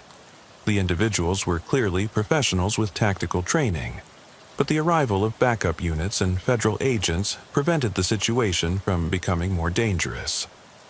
Unit 15 under attack. Multiple subjects emerging from trailer. Taking defensive position behind my vehicle. Need immediate backup. The confrontation lasted several intense minutes before the arrival of additional state police units and federal agents forced the criminal operatives to surrender. Torres sustained a shoulder injury during the encounter but continued to coordinate with backup until the scene was secured and all suspects were in custody. This is Unit 7, backup on scene. Suspects are surrendering. Sergeant Torres is injured but conscious and coordinating. We need immediate medical assistance and a crime scene unit. Multiple weapons recovered and suspects in custody. The semi-trailer contained exactly what Torres had suspected. 3,240 pounds of cocaine and heroin, with an estimated street value of $127 million, representing one of the largest drug seizures in New Mexico history. The 3 individuals taken into custody were Mexican nationals with known connections to organized drug trafficking networks. The cargo represents approximately 6 months of criminal organization drug production, specifically intended for distribution throughout Colorado, Nebraska, and the upper Midwest, explained DEA Special Agent Maria Santos during the post-arrest briefing. Torres's interdiction prevented enough drugs from reaching the streets to supply major distribution networks for an extended period. Detective Captain Lisa Rodriguez led the investigation into what became known as the I-25 Criminal Corridor case, coordinating with federal agencies to analyze the intelligence gathered from the semi-trailer, the captured operatives, and the supporting evidence recovered from the scene. The evidence provided unprecedented insight into criminal transportation operations throughout the American Southwest. This wasn't just a drug shipment. It was a military-style operation designed to move strategic quantities of narcotics through New Mexico using tactics and coordination that rival professional operations, Captain Rodriguez explained during the Federal Task Force briefing. The level of organization and planning involved demonstrates that criminal organizations are treating American territory as contested ground that must be controlled through superior organization and resources. The 3 captured operatives initially refused to cooperate with investigators, but the prospect of life imprisonment under federal narcotics and weapons charges eventually convinced them to provide limited information about the trafficking network's structure and operations. Their testimony revealed that similar convoys had been operating along Interstate 25 for over 3 years with minimal law enforcement interference. They told us about dozens of successful operations that moved hundreds of millions of dollars worth of drugs through New Mexico, while law enforcement remained unaware, Agent Santos reported during the intelligence debriefing. The I-25 corridor had become their primary supply line for moving narcotics from Mexican production facilities to distribution networks throughout the American heartland. The investigation revealed that the criminal organization had been systematically corrupting officials at multiple levels of government and law enforcement to ensure the success of their transportation operations. Border Patrol agents, local police officers, state government employees, and even some federal personnel had been providing information about enforcement activities in exchange for substantial financial payments. The corruption network was extensive and had been operating for years before Torres encountered this convoy, explained FBI Special Agent Robert Martinez, who led the corruption investigation. Criminal money had penetrated law enforcement agencies throughout southern New Mexico, giving them advance warning about virtually every major enforcement operation that might threaten their activities. Sergeant Torres spent 8 weeks recovering from his injury, which required surgery to repair damaged tissue in his left shoulder. The injury left him with some permanent limitations, but he refused medical retirement and returned to duty with a promotion to lieutenant and assignment to the newly created Criminal Interdiction Task Force. Torres's actions during the I-25 interdiction prevented one of the largest drug shipments in New Mexico history from reaching American communities, announced New Mexico State Police Chief Maria Valdez during Torres's commendation ceremony. His courage and willingness to engage overwhelming odds saved countless lives that would have been affected by the drugs he prevented from reaching the streets. More importantly, his actions exposed a sophisticated criminal network that had been operating under law enforcement radar for years, while corrupting institutions and threatening communities. The intelligence gathered from this interdiction has led to dozens of additional arrests and the disruption of criminal operations throughout the Southwest. The investigation revealed that the criminal organization had been using the I-25 corridor as their primary transportation route, because it offered several strategic advantages that made law enforcement interdiction extremely difficult. The highway connected major border crossings with distribution centers while passing through hundreds of miles of sparsely populated territory with minimal law enforcement presence.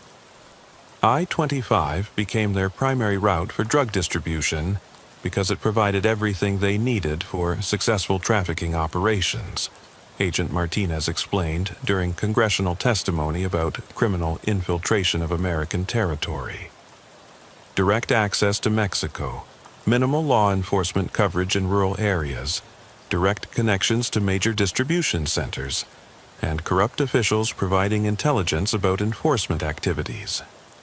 The criminal organization's operational security included sophisticated counter-surveillance capabilities that rivaled those of professional organizations. Real-time monitoring of police radio frequencies, GPS tracking of patrol vehicles, and a network of paid informants provided them with complete situational awareness about law enforcement activities throughout their area of operations. They knew more about our patrol schedules and enforcement activities than our own supervisors did, Torres admitted during testimony before a congressional committee investigating criminal infiltration of American law enforcement. Scanner equipment, tracking devices, and corrupt personnel gave them better intelligence about our operations than we had about theirs. The I-25 criminal corridor case led to fundamental changes in how New Mexico State Police approached narcotics interdiction and operational security. New protocols included encrypted communications, randomized patrol patterns, enhanced background investigations for all personnel with access to operational intelligence, and specialized training for recognizing and responding to professionally trained criminal operatives. We had to completely rethink our approach to criminal investigations and operations, Captain Rodriguez explained during implementation of the new security protocols. Traditional methods of predictable patrols, open communications, and conventional law enforcement tactics had been completely compromised. We needed to operate more professionally to match the sophistication of the criminal organizations we were fighting. The corruption investigation that followed Torres's interdiction revealed the true extent of criminal infiltration into New Mexico's law enforcement and government communities.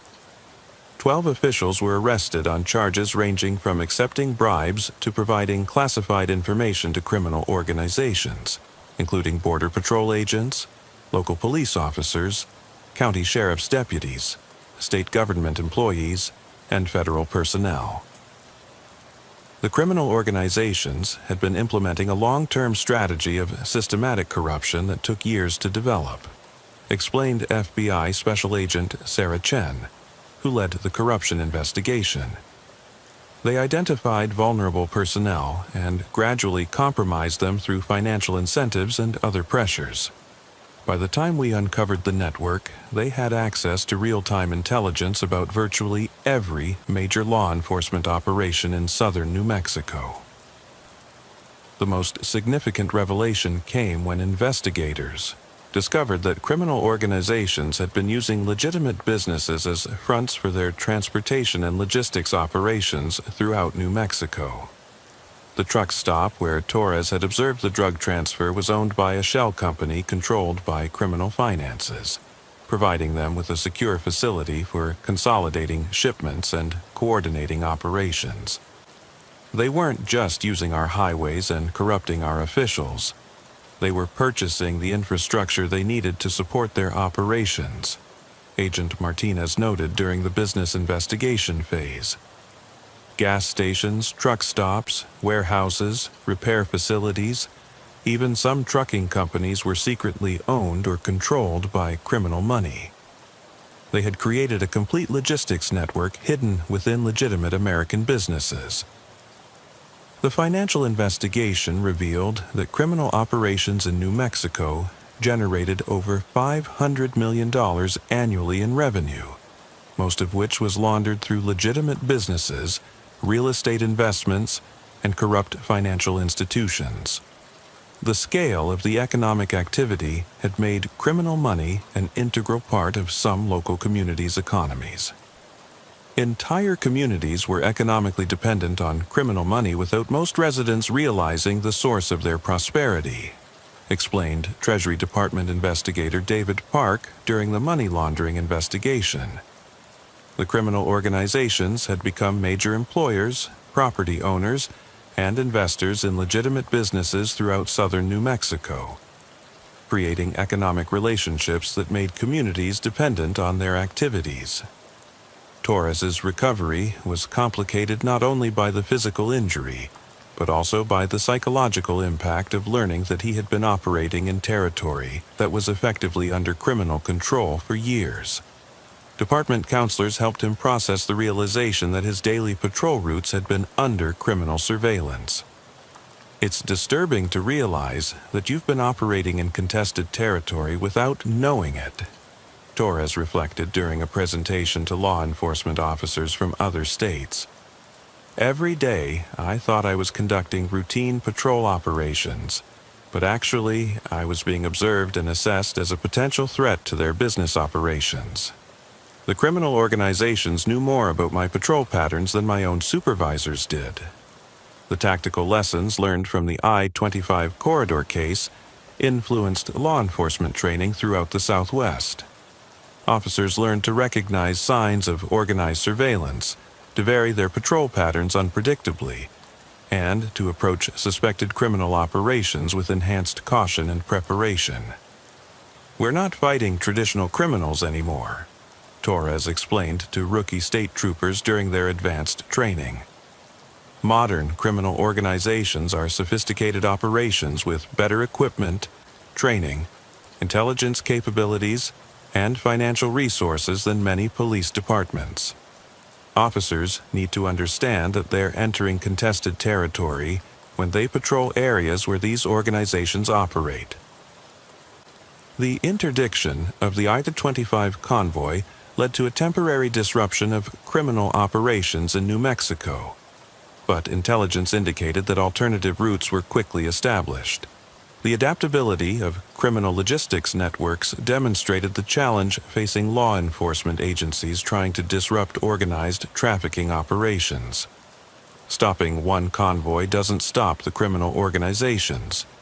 It forces them to adapt, develop new routes, and continue their operations with improved security measures, Agent Martinez explained during a strategy session. The I-25 corridor interdiction was a significant tactical victory, but it represents just one engagement in a much larger challenge that requires sustained, coordinated efforts.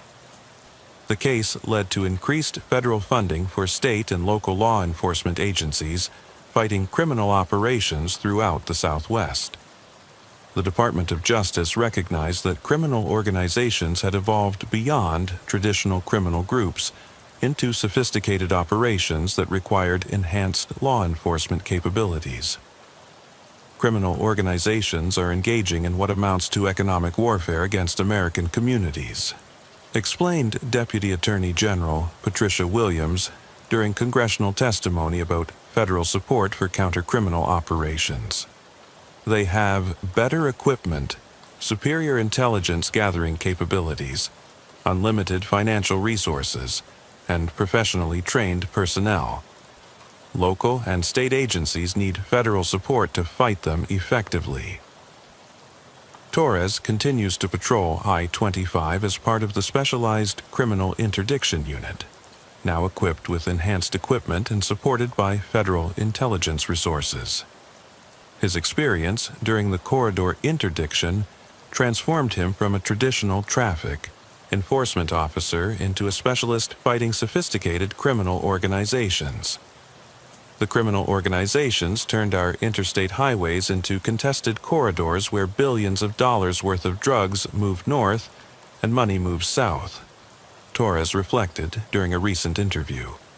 Most people driving I-25 don't realize they're traveling through territory where American law enforcement is working to maintain control of transportation infrastructure against well-funded criminal organizations. The I-25 criminal corridor case became a model for multi-agency cooperation in fighting organized criminal activity and demonstrated the effectiveness of coordinated federal, state, and local efforts against sophisticated criminal organizations.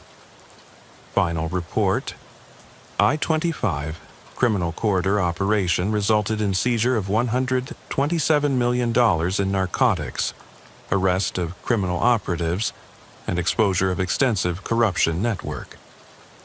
Investigation revealed sophisticated criminal control of transportation infrastructure and systematic compromise of American institutions. Recommend enhanced training for officers operating in contested territory, improved counterintelligence capabilities, and federal recognition that criminal operations require coordinated responses. The interstate highway system requires constant vigilance to prevent its exploitation by sophisticated criminal organizations. The case represents a significant moment in American law enforcement's understanding of modern criminal threats and demonstrates that traditional policing methods require enhancement to combat organizations that operate with sophisticated planning and unlimited financial resources. The pattern emerged from the data like a hidden puzzle, finally revealing its shape after Detective Amanda Walsh had spent months analyzing missing persons reports along Interstate 84. 7 people had disappeared without trace between Portland and the Idaho border over an 8-month period, all within a quarter mile of the highway, all during overnight hours when traffic was minimal and potential witnesses were virtually non-existent. Walsh was a 12-year veteran of the Oregon State Police, specializing in missing persons investigations that crossed jurisdictional boundaries and often involved complex criminal activity requiring analytical skills and investigative persistence that went far beyond traditional police work. Her background in criminal psychology and data analysis had solved dozens of cases that other investigators had classified as unsolvable mysteries. The missing individuals appear to have nothing in common except unfortunate timing and location, Walsh explained during her presentation to the Oregon State Police Criminal Investigation Division's monthly case review meeting. Different ages, backgrounds, reasons for traveling, and destinations. But they all disappeared within the same geographic corridor during the same time window, between midnight and 4 a.m. when highway traffic is minimal and law enforcement presence is limited. What makes these cases particularly concerning is the complete absence of physical evidence or logical explanations for the disappearances. These aren't people who became lost or decided to start new lives elsewhere.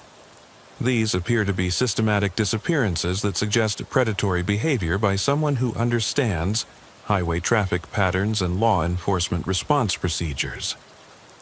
The first missing person had been Maria Santos, a 34-year-old registered nurse driving home to Portland after visiting her sister in Boise during a long weekend. Her car was discovered abandoned at the Dead Man Pass rest area near mile marker 347, keys still in the ignition, purse and personal belongings untouched, but no sign of Santos herself despite extensive searches of the surrounding mountainous terrain.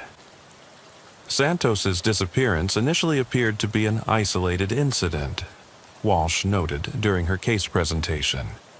Possible abduction by another traveler or someone specifically targeting the rest area for criminal activity. We conducted ground searches, aerial searches, interviews with other travelers, analysis of security footage from nearby businesses.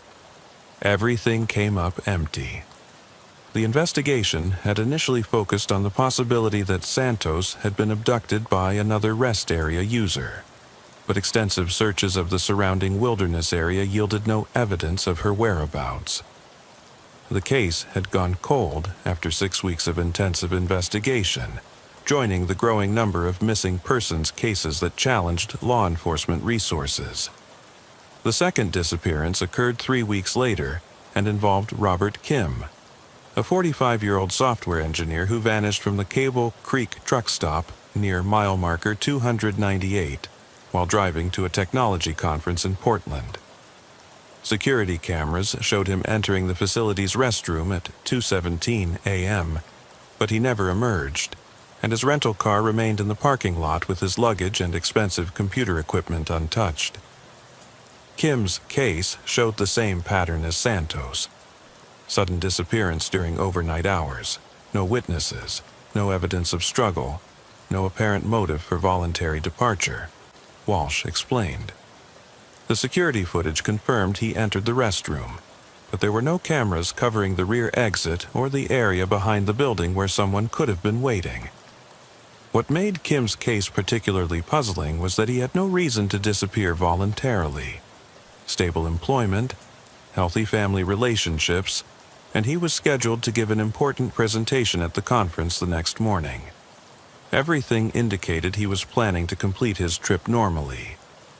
By the time the seventh person disappeared, Walsh had identified a clear geographic and temporal pattern that suggested systematic predatory behavior by someone who possessed sophisticated knowledge of highway traffic patterns, law enforcement patrol schedules, and the vulnerabilities of travelers using Interstate 84 during overnight hours. Someone is systematically targeting travelers along this highway with professional-level planning and execution, Walsh told her supervisor, Captain Robert Hayes, during a briefing that would lead to the formation of a specialized task force. They understand traffic patterns, surveillance capabilities, law enforcement response procedures, and victim selection criteria. This isn't random predation. It's systematic targeting by someone with extensive knowledge of how to exploit vulnerabilities in our transportation system. The breakthrough in understanding the scope of the criminal operation came when Walsh began analyzing infrastructure maintenance records for the areas where disappearances had occurred. Her investigation revealed that all 7 disappearance locations had experienced cellular communication tower maintenance issues in the days immediately preceding each incident, maintenance that had temporarily disabled emergency communication capabilities in precisely the areas where people had vanished. The perpetrator has been systematically sabotaging cellular towers to create communication dead zones where victims can't call for help and law enforcement response is delayed, Walsh realized during her analysis of telecommunications maintenance records. They're not just targeting randomly, they're creating controlled environments where they have tactical advantages over both victims and responding officers. Investigation of the tower sabotage incidents led Walsh to Marcus Webb, a 38-year-old telecommunications technician employed by Pacific Northwest Communications, a major regional contractor responsible for maintaining cellular infrastructure throughout Oregon, Washington, and Idaho. Webb's employment records showed he had legitimate access to cell tower sites for routine maintenance and repair work, providing perfect cover for sabotage activities. Webb had ideal criminal cover, legitimate employment that required him to access remote telecommunications facilities without supervision or oversight, explained Detective Sergeant Lisa Rodriguez, who assisted Walsh with the investigation. He could disable emergency communication systems, create communication dead zones, and establish hunting territories, without arousing suspicion from his employer or law enforcement agencies. His work schedule aligned perfectly with the timeline of disappearances, and his access credentials allowed him to disable towers temporarily without triggering immediate maintenance alerts. The sabotage was sophisticated enough to appear like routine equipment failures rather than deliberate criminal activity. Surveillance of Webb revealed patterns of behavior that confirmed Walsh's theory about systematic predation along Interstate 84. Webb would disable cellular towers in strategic locations, then position himself at rest areas, truck stops, and other highway facilities during overnight hours, carefully observing potential victims who fit his target profile. People traveling alone with out-of-state license plates who were unlikely to be reported missing immediately. Webb demonstrated remarkable patience and methodical victim selection, Walsh observed during the surveillance operation. He would sometimes observe potential targets for hours before deciding whether to act. He was looking for people who wouldn't be missed quickly, giving him time to dispose of evidence and establish alibis before investigations began. His victim selection criteria were based on vulnerability and isolation. People who were traveling alone, had minimal local connections, and whose absence wouldn't trigger immediate, large-scale search efforts. He understood exactly which kinds of disappearances law enforcement agencies would struggle to investigate effectively. The arrest operation required careful coordination between multiple agencies to avoid alerting Webb to the investigation, while ensuring that no additional victims were taken during the surveillance period. Walsh worked with federal agents and state police tactical teams to establish monitoring of Webb's activities while maintaining normal highway patrol operations. We had to apprehend him during victim selection or abduction attempts without allowing him to harm another person, Captain Hayes explained during the operational planning phase. Webb was too intelligent and cautious to be trapped through conventional investigative techniques. We needed to observe his predatory behavior directly and document his criminal intent before making the arrest. The surveillance operation revealed the full scope of Webb's criminal methodology and the sophisticated planning that had allowed him to operate undetected for months while systematically targeting travelers along Interstate 84. Webb would conduct reconnaissance of potential hunting areas for days before disabling communications infrastructure and positioning himself for victim acquisition. His preparation was extraordinary in its thoroughness and attention to detail, Agent Rodriguez noted during the surveillance briefing. Webb would study traffic patterns, law enforcement patrol schedules, facility security measures, and escape routes before committing to a particular location for predatory activities. He operated like a professional, conducting reconnaissance and target selection.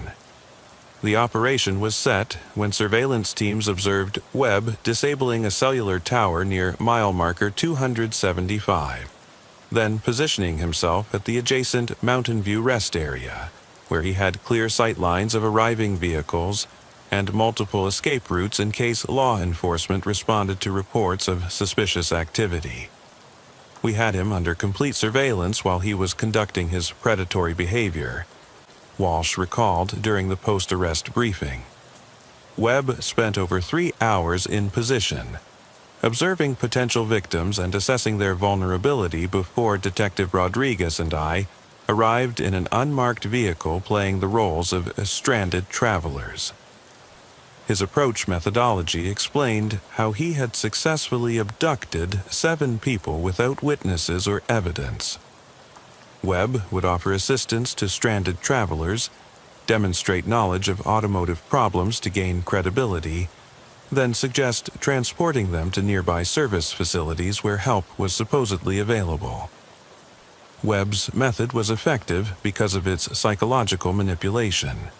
He appeared to be a helpful citizen, offering assistance to people in distress, using his telecommunications industry knowledge and vehicles to create credible cover stories for his presence at remote locations during overnight hours. Victims would willingly accompany Webb because he seemed like their rescue rather than their threat, Detective Rodriguez explained during her analysis of his victim acquisition techniques. He wore company uniforms, drove vehicles with legitimate commercial markings, and could explain his presence at remote locations through his employment responsibilities. Everything about his approach was designed to inspire trust and compliance. The arrest came when Webb approached Walsh and Rodriguez, who were playing the roles of stranded motorists with vehicle problems, and began employing his standard victim acquisition techniques. Surveillance teams documented him attempting to convince the undercover officers to abandon their vehicle and accompany him to a supposedly nearby service station. Webb's predatory behavior was textbook in its execution, Walsh explained during the arrest debriefing. He approached us with offers of assistance, demonstrated detailed knowledge of automotive systems to establish credibility, and began trying to convince us to get into his vehicle for transportation to help. When he produced restraint devices from his glove compartment, we knew we had documented clear criminal intent. The evidence recovered from Webb's vehicle and subsequent search of his property revealed a carefully planned and executed criminal enterprise that had been operating for over 18 months before law enforcement recognized the pattern of disappearances along Interstate 84. Webb's vehicle contained restraint devices, sedatives, detailed maps of highway rest areas and communication towers, and extensive notes about potential victims and their travel patterns, Captain Hayes reported during the press conference announcing the arrest. His residence contained additional evidence, including personal belongings of victims and detailed records of his criminal activities. The search of Webb's rural property near the Columbia River revealed a carefully concealed location where he had disposed of his victims after abducting them. The investigation uncovered evidence of all 7 missing persons, along with materials indicating that Webb had been developing increasingly sophisticated methods for victim acquisition and disposal. Webb's property contained evidence linking him to all 7 missing persons cases, announced Oregon State Medical Examiner Dr. Patricia Wells during the forensic investigation briefing. The evidence indicates that victims were held captive for varying periods before being killed, and that Webb had been refining his criminal methods to maximize his control over victims while minimizing the risk of detection. Webb's interrogation revealed the psychological motivations behind his systematic predation and the sophisticated planning that had allowed him to operate undetected while targeting travelers along one of Oregon's busiest transportation corridors. Webb described his crimes in terms of intellectual challenge and problem-solving rather than emotional compulsion, explained Dr. Patricia Reeves, the forensic psychiatrist who conducted his psychological evaluation. He viewed victim acquisition and disposal as technical problems that required systematic solutions. The methodology he developed represented his solution to the challenge of acquiring and controlling victims while avoiding law enforcement detection. His psychological profile revealed antisocial personality traits combined with high intelligence and sophisticated planning capabilities. Webb derived satisfaction not just from controlling victims, but from developing and perfecting systems that allowed him to operate with minimal risk of capture.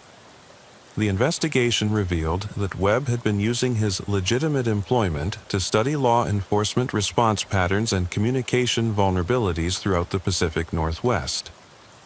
His technical knowledge of telecommunication systems allowed him to create communication dead zones that delayed emergency response and prevented victims from calling for help. Webb's employment gave him access to critical infrastructure and detailed knowledge of how emergency communication systems operate, explained FBI Special Agent Sarah Kim, who led the federal investigation into the infrastructure sabotage aspects of the case. He understood exactly how to disable these systems temporarily without triggering immediate maintenance responses, creating windows of opportunity for criminal activity. His case demonstrates how individuals with technical expertise and legitimate access to critical infrastructure can exploit these systems for predatory purposes. The vulnerabilities he exploited exist throughout the country's telecommunications network and represent a significant security risk that requires enhanced monitoring and protection. Webb was charged with 7 counts of kidnapping and murder, along with destruction of critical infrastructure under federal legislation due to his systematic sabotage of emergency communication systems. His trial revealed additional details about his criminal methodology that provided valuable intelligence for protecting against similar predatory behavior. Webb's systematic approach to victim acquisition represents a category of predatory behavior that exploits modern technology and infrastructure vulnerabilities, Agent Kim testified during the sentencing phase. His case demonstrates the need for enhanced security measures protecting critical infrastructure and improved coordination between law enforcement agencies investigating missing persons cases. The conviction resulted in multiple life sentences for Webb, but more importantly, his case led to significant improvements in multi-jurisdictional coordination for missing persons investigations and enhanced security protocols for protecting telecommunications infrastructure from sabotage. Webb's ability to operate undetected for 18 months while systematically targeting travelers exposed serious vulnerabilities in our investigative approaches and infrastructure security, Captain Hayes noted during the implementation of new protocols. His case requires fundamental changes in how we approach missing persons investigations and how we protect critical systems from criminal exploitation. Detective Walsh was promoted to lieutenant and assigned to lead Oregon's new multi-jurisdictional missing persons task force, a specialized unit created specifically in response to the I-84 case. Her analytical approach and persistence had been crucial in identifying the pattern of disappearances and exposing Webb's criminal enterprise. The missing persons highway case demonstrated that modern predators can exploit technology and jurisdictional boundaries to operate on scales that previous generations of criminals couldn't achieve, Walsh explained during a training conference for investigators throughout the Pacific Northwest. Webb's technical expertise and systematic approach allowed him to target victims across multiple jurisdictions while avoiding detection through sophisticated planning and infrastructure manipulation.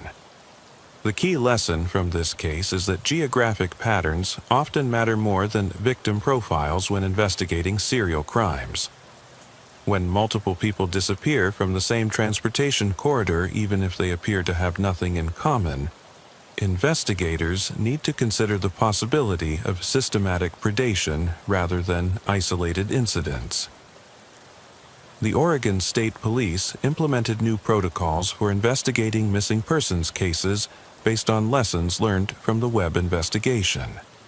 Enhanced coordination between agencies, mandatory reporting of infrastructure sabotage incidents, and specialized training for recognizing patterns of systematic predation became standard procedures.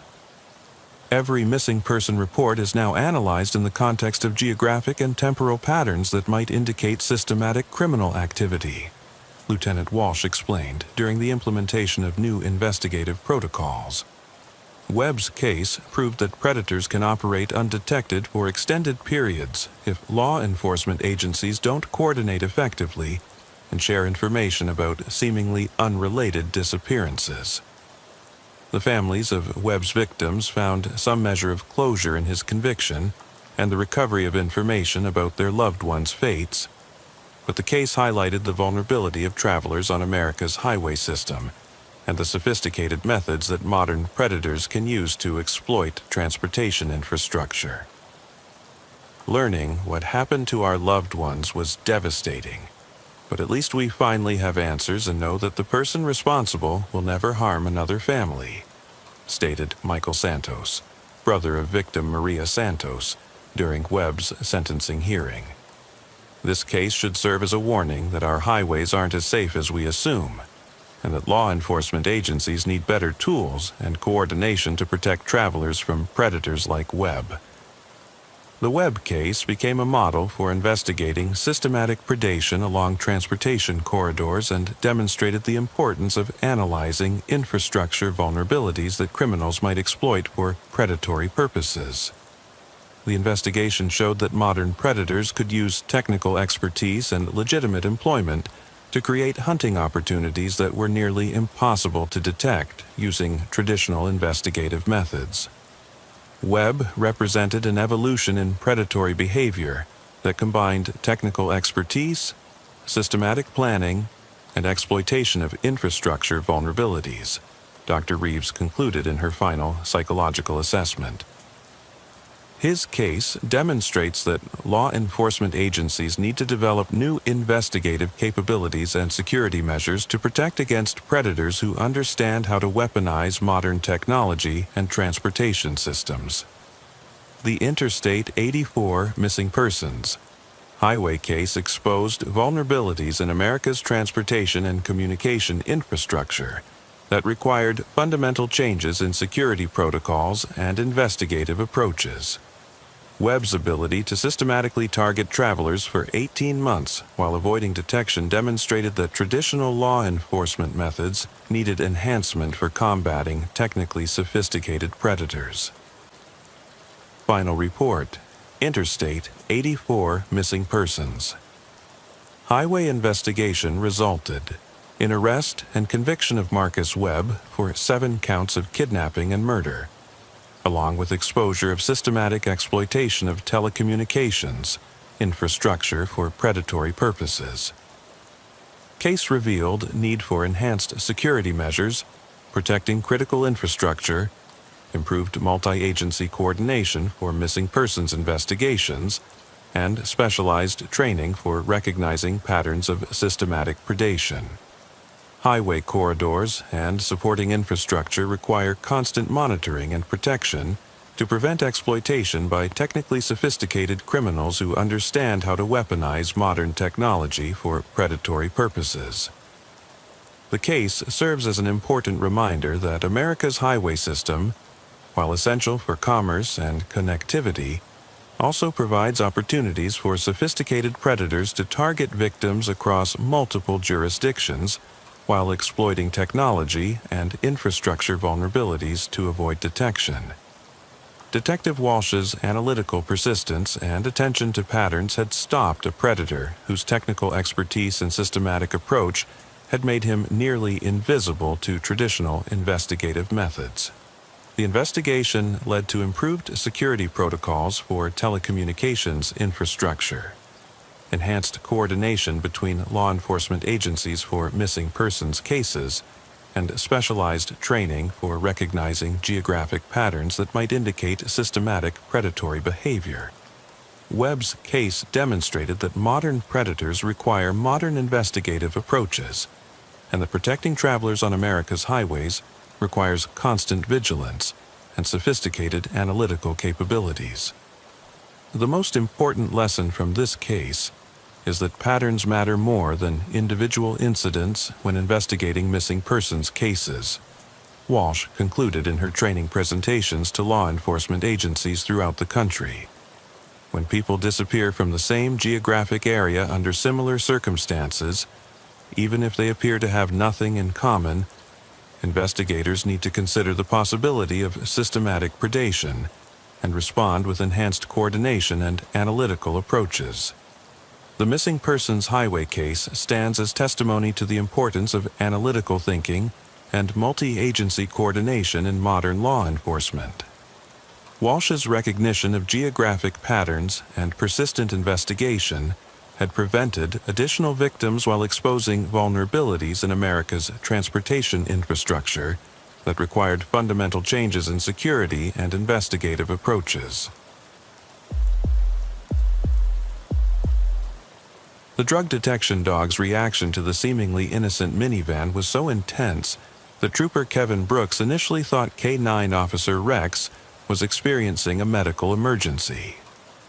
The German Shepherd, a 6-year veteran with over 300 successful narcotics operations, began exhibiting extremely agitated behavior around the vehicle, while emitting unusual vocalizations that Brooks had never observed in their 2 years of partnership. Brooks had stopped the minivan on Interstate 75 near Gainesville for improper lane usage, but the driver's nervous behavior and obvious vehicle modifications prompted him to request canine assistance. The windows were tinted beyond legal limits, the suspension had been modified for additional weight, and the driver possessed multiple cell phones despite claiming to travel alone. Unit 47 to dispatch, I need backup and a supervisor for vehicle investigation at mile marker 387.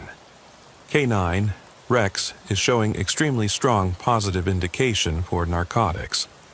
Driver is nervous, and vehicle shows modifications consistent with professional contraband transportation. Copy Unit 47. Backup en route, ETA 8 minutes. Supervisor responding. The driver, Carlos Mendez, a 42-year-old from Miami, produced legitimate documents, but his hands trembled visibly.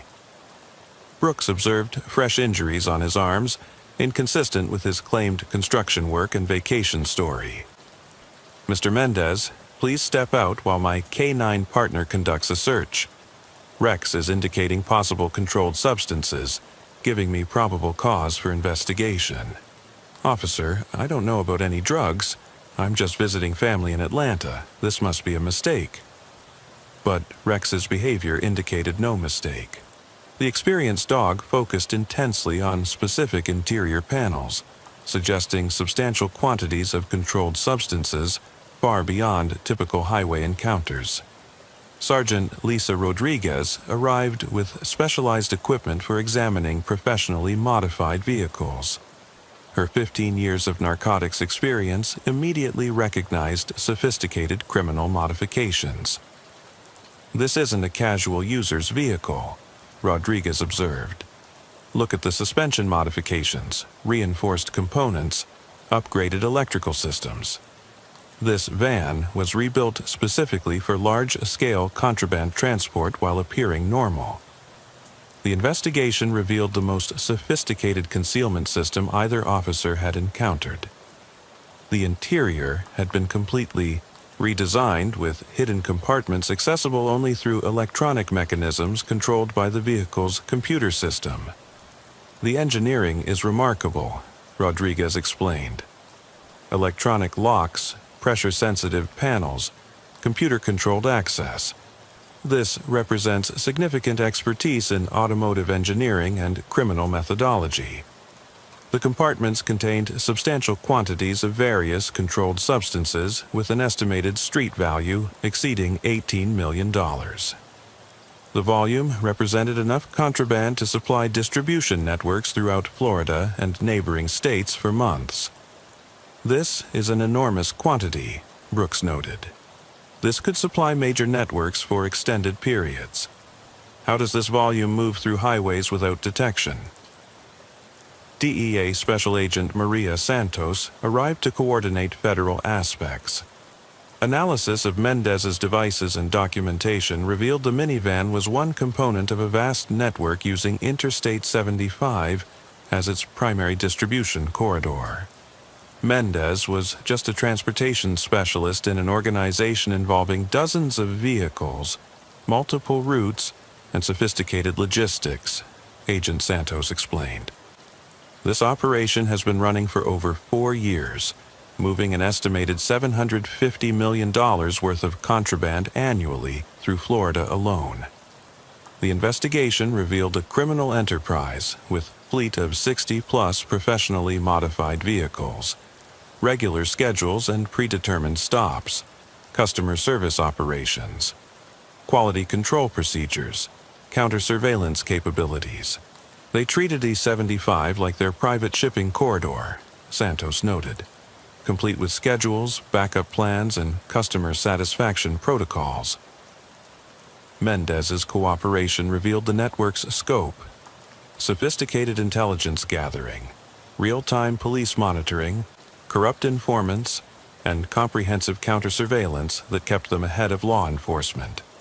They had better intelligence about our operations than our own supervisors, admitted Captain James Wilson.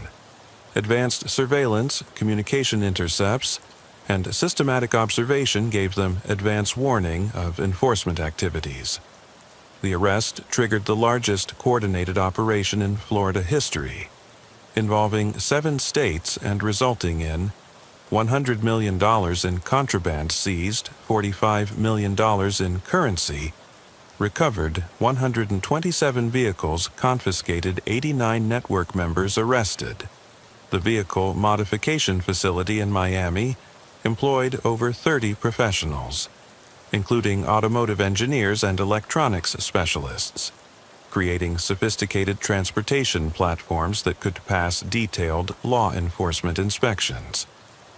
These weren't amateur modifications, explained ATF Agent David Park. Professional engineering using advanced materials and computer-controlled systems. The network's customer base included dealers throughout the Southeast and Midwest, with the operation providing scheduled delivery services, quality guarantees, customer support, refund policies for intercepted shipments. They operated exactly like legitimate shipping companies, one arrested coordinator revealed, complete with tracking, delivery confirmation, and customer feedback systems. The case led to comprehensive changes in Florida highway enforcement, enhanced training for vehicle modifications, improved multi-agency coordination, new protocols for organized criminal investigations, specialized contraband interdiction units. The Mendez case changed how I approach every vehicle contact, Brooks explained during training seminars. Apparent family travel might actually be multi-million-dollar contraband operations.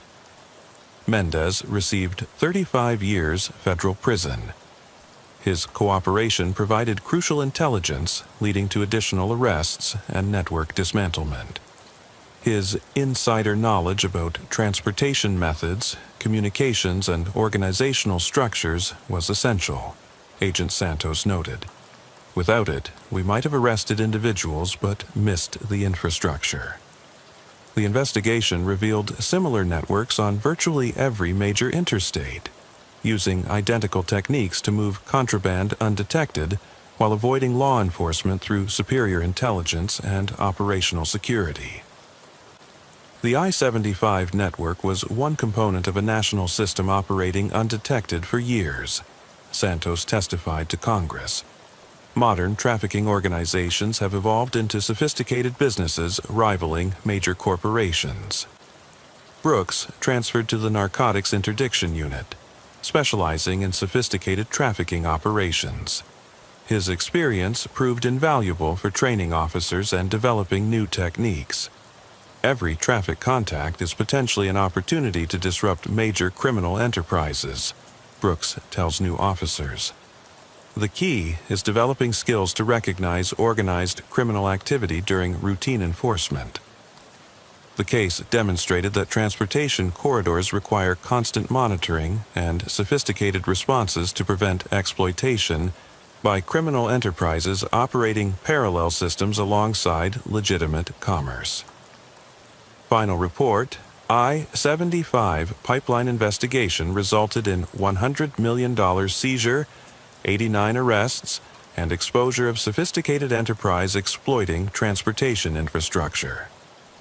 Case revealed need for enhanced training, improved coordination, and specialized protocols. Interstate systems require vigilance against organizations threatening public safety.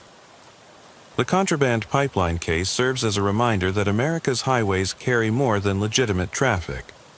They're distribution networks for criminal organizations using sophisticated business practices for illegal enterprises. Brooks's routine traffic stop uncovered one of the largest networks in American history, demonstrating that professional training and investigative instincts remain essential tools against organized crime.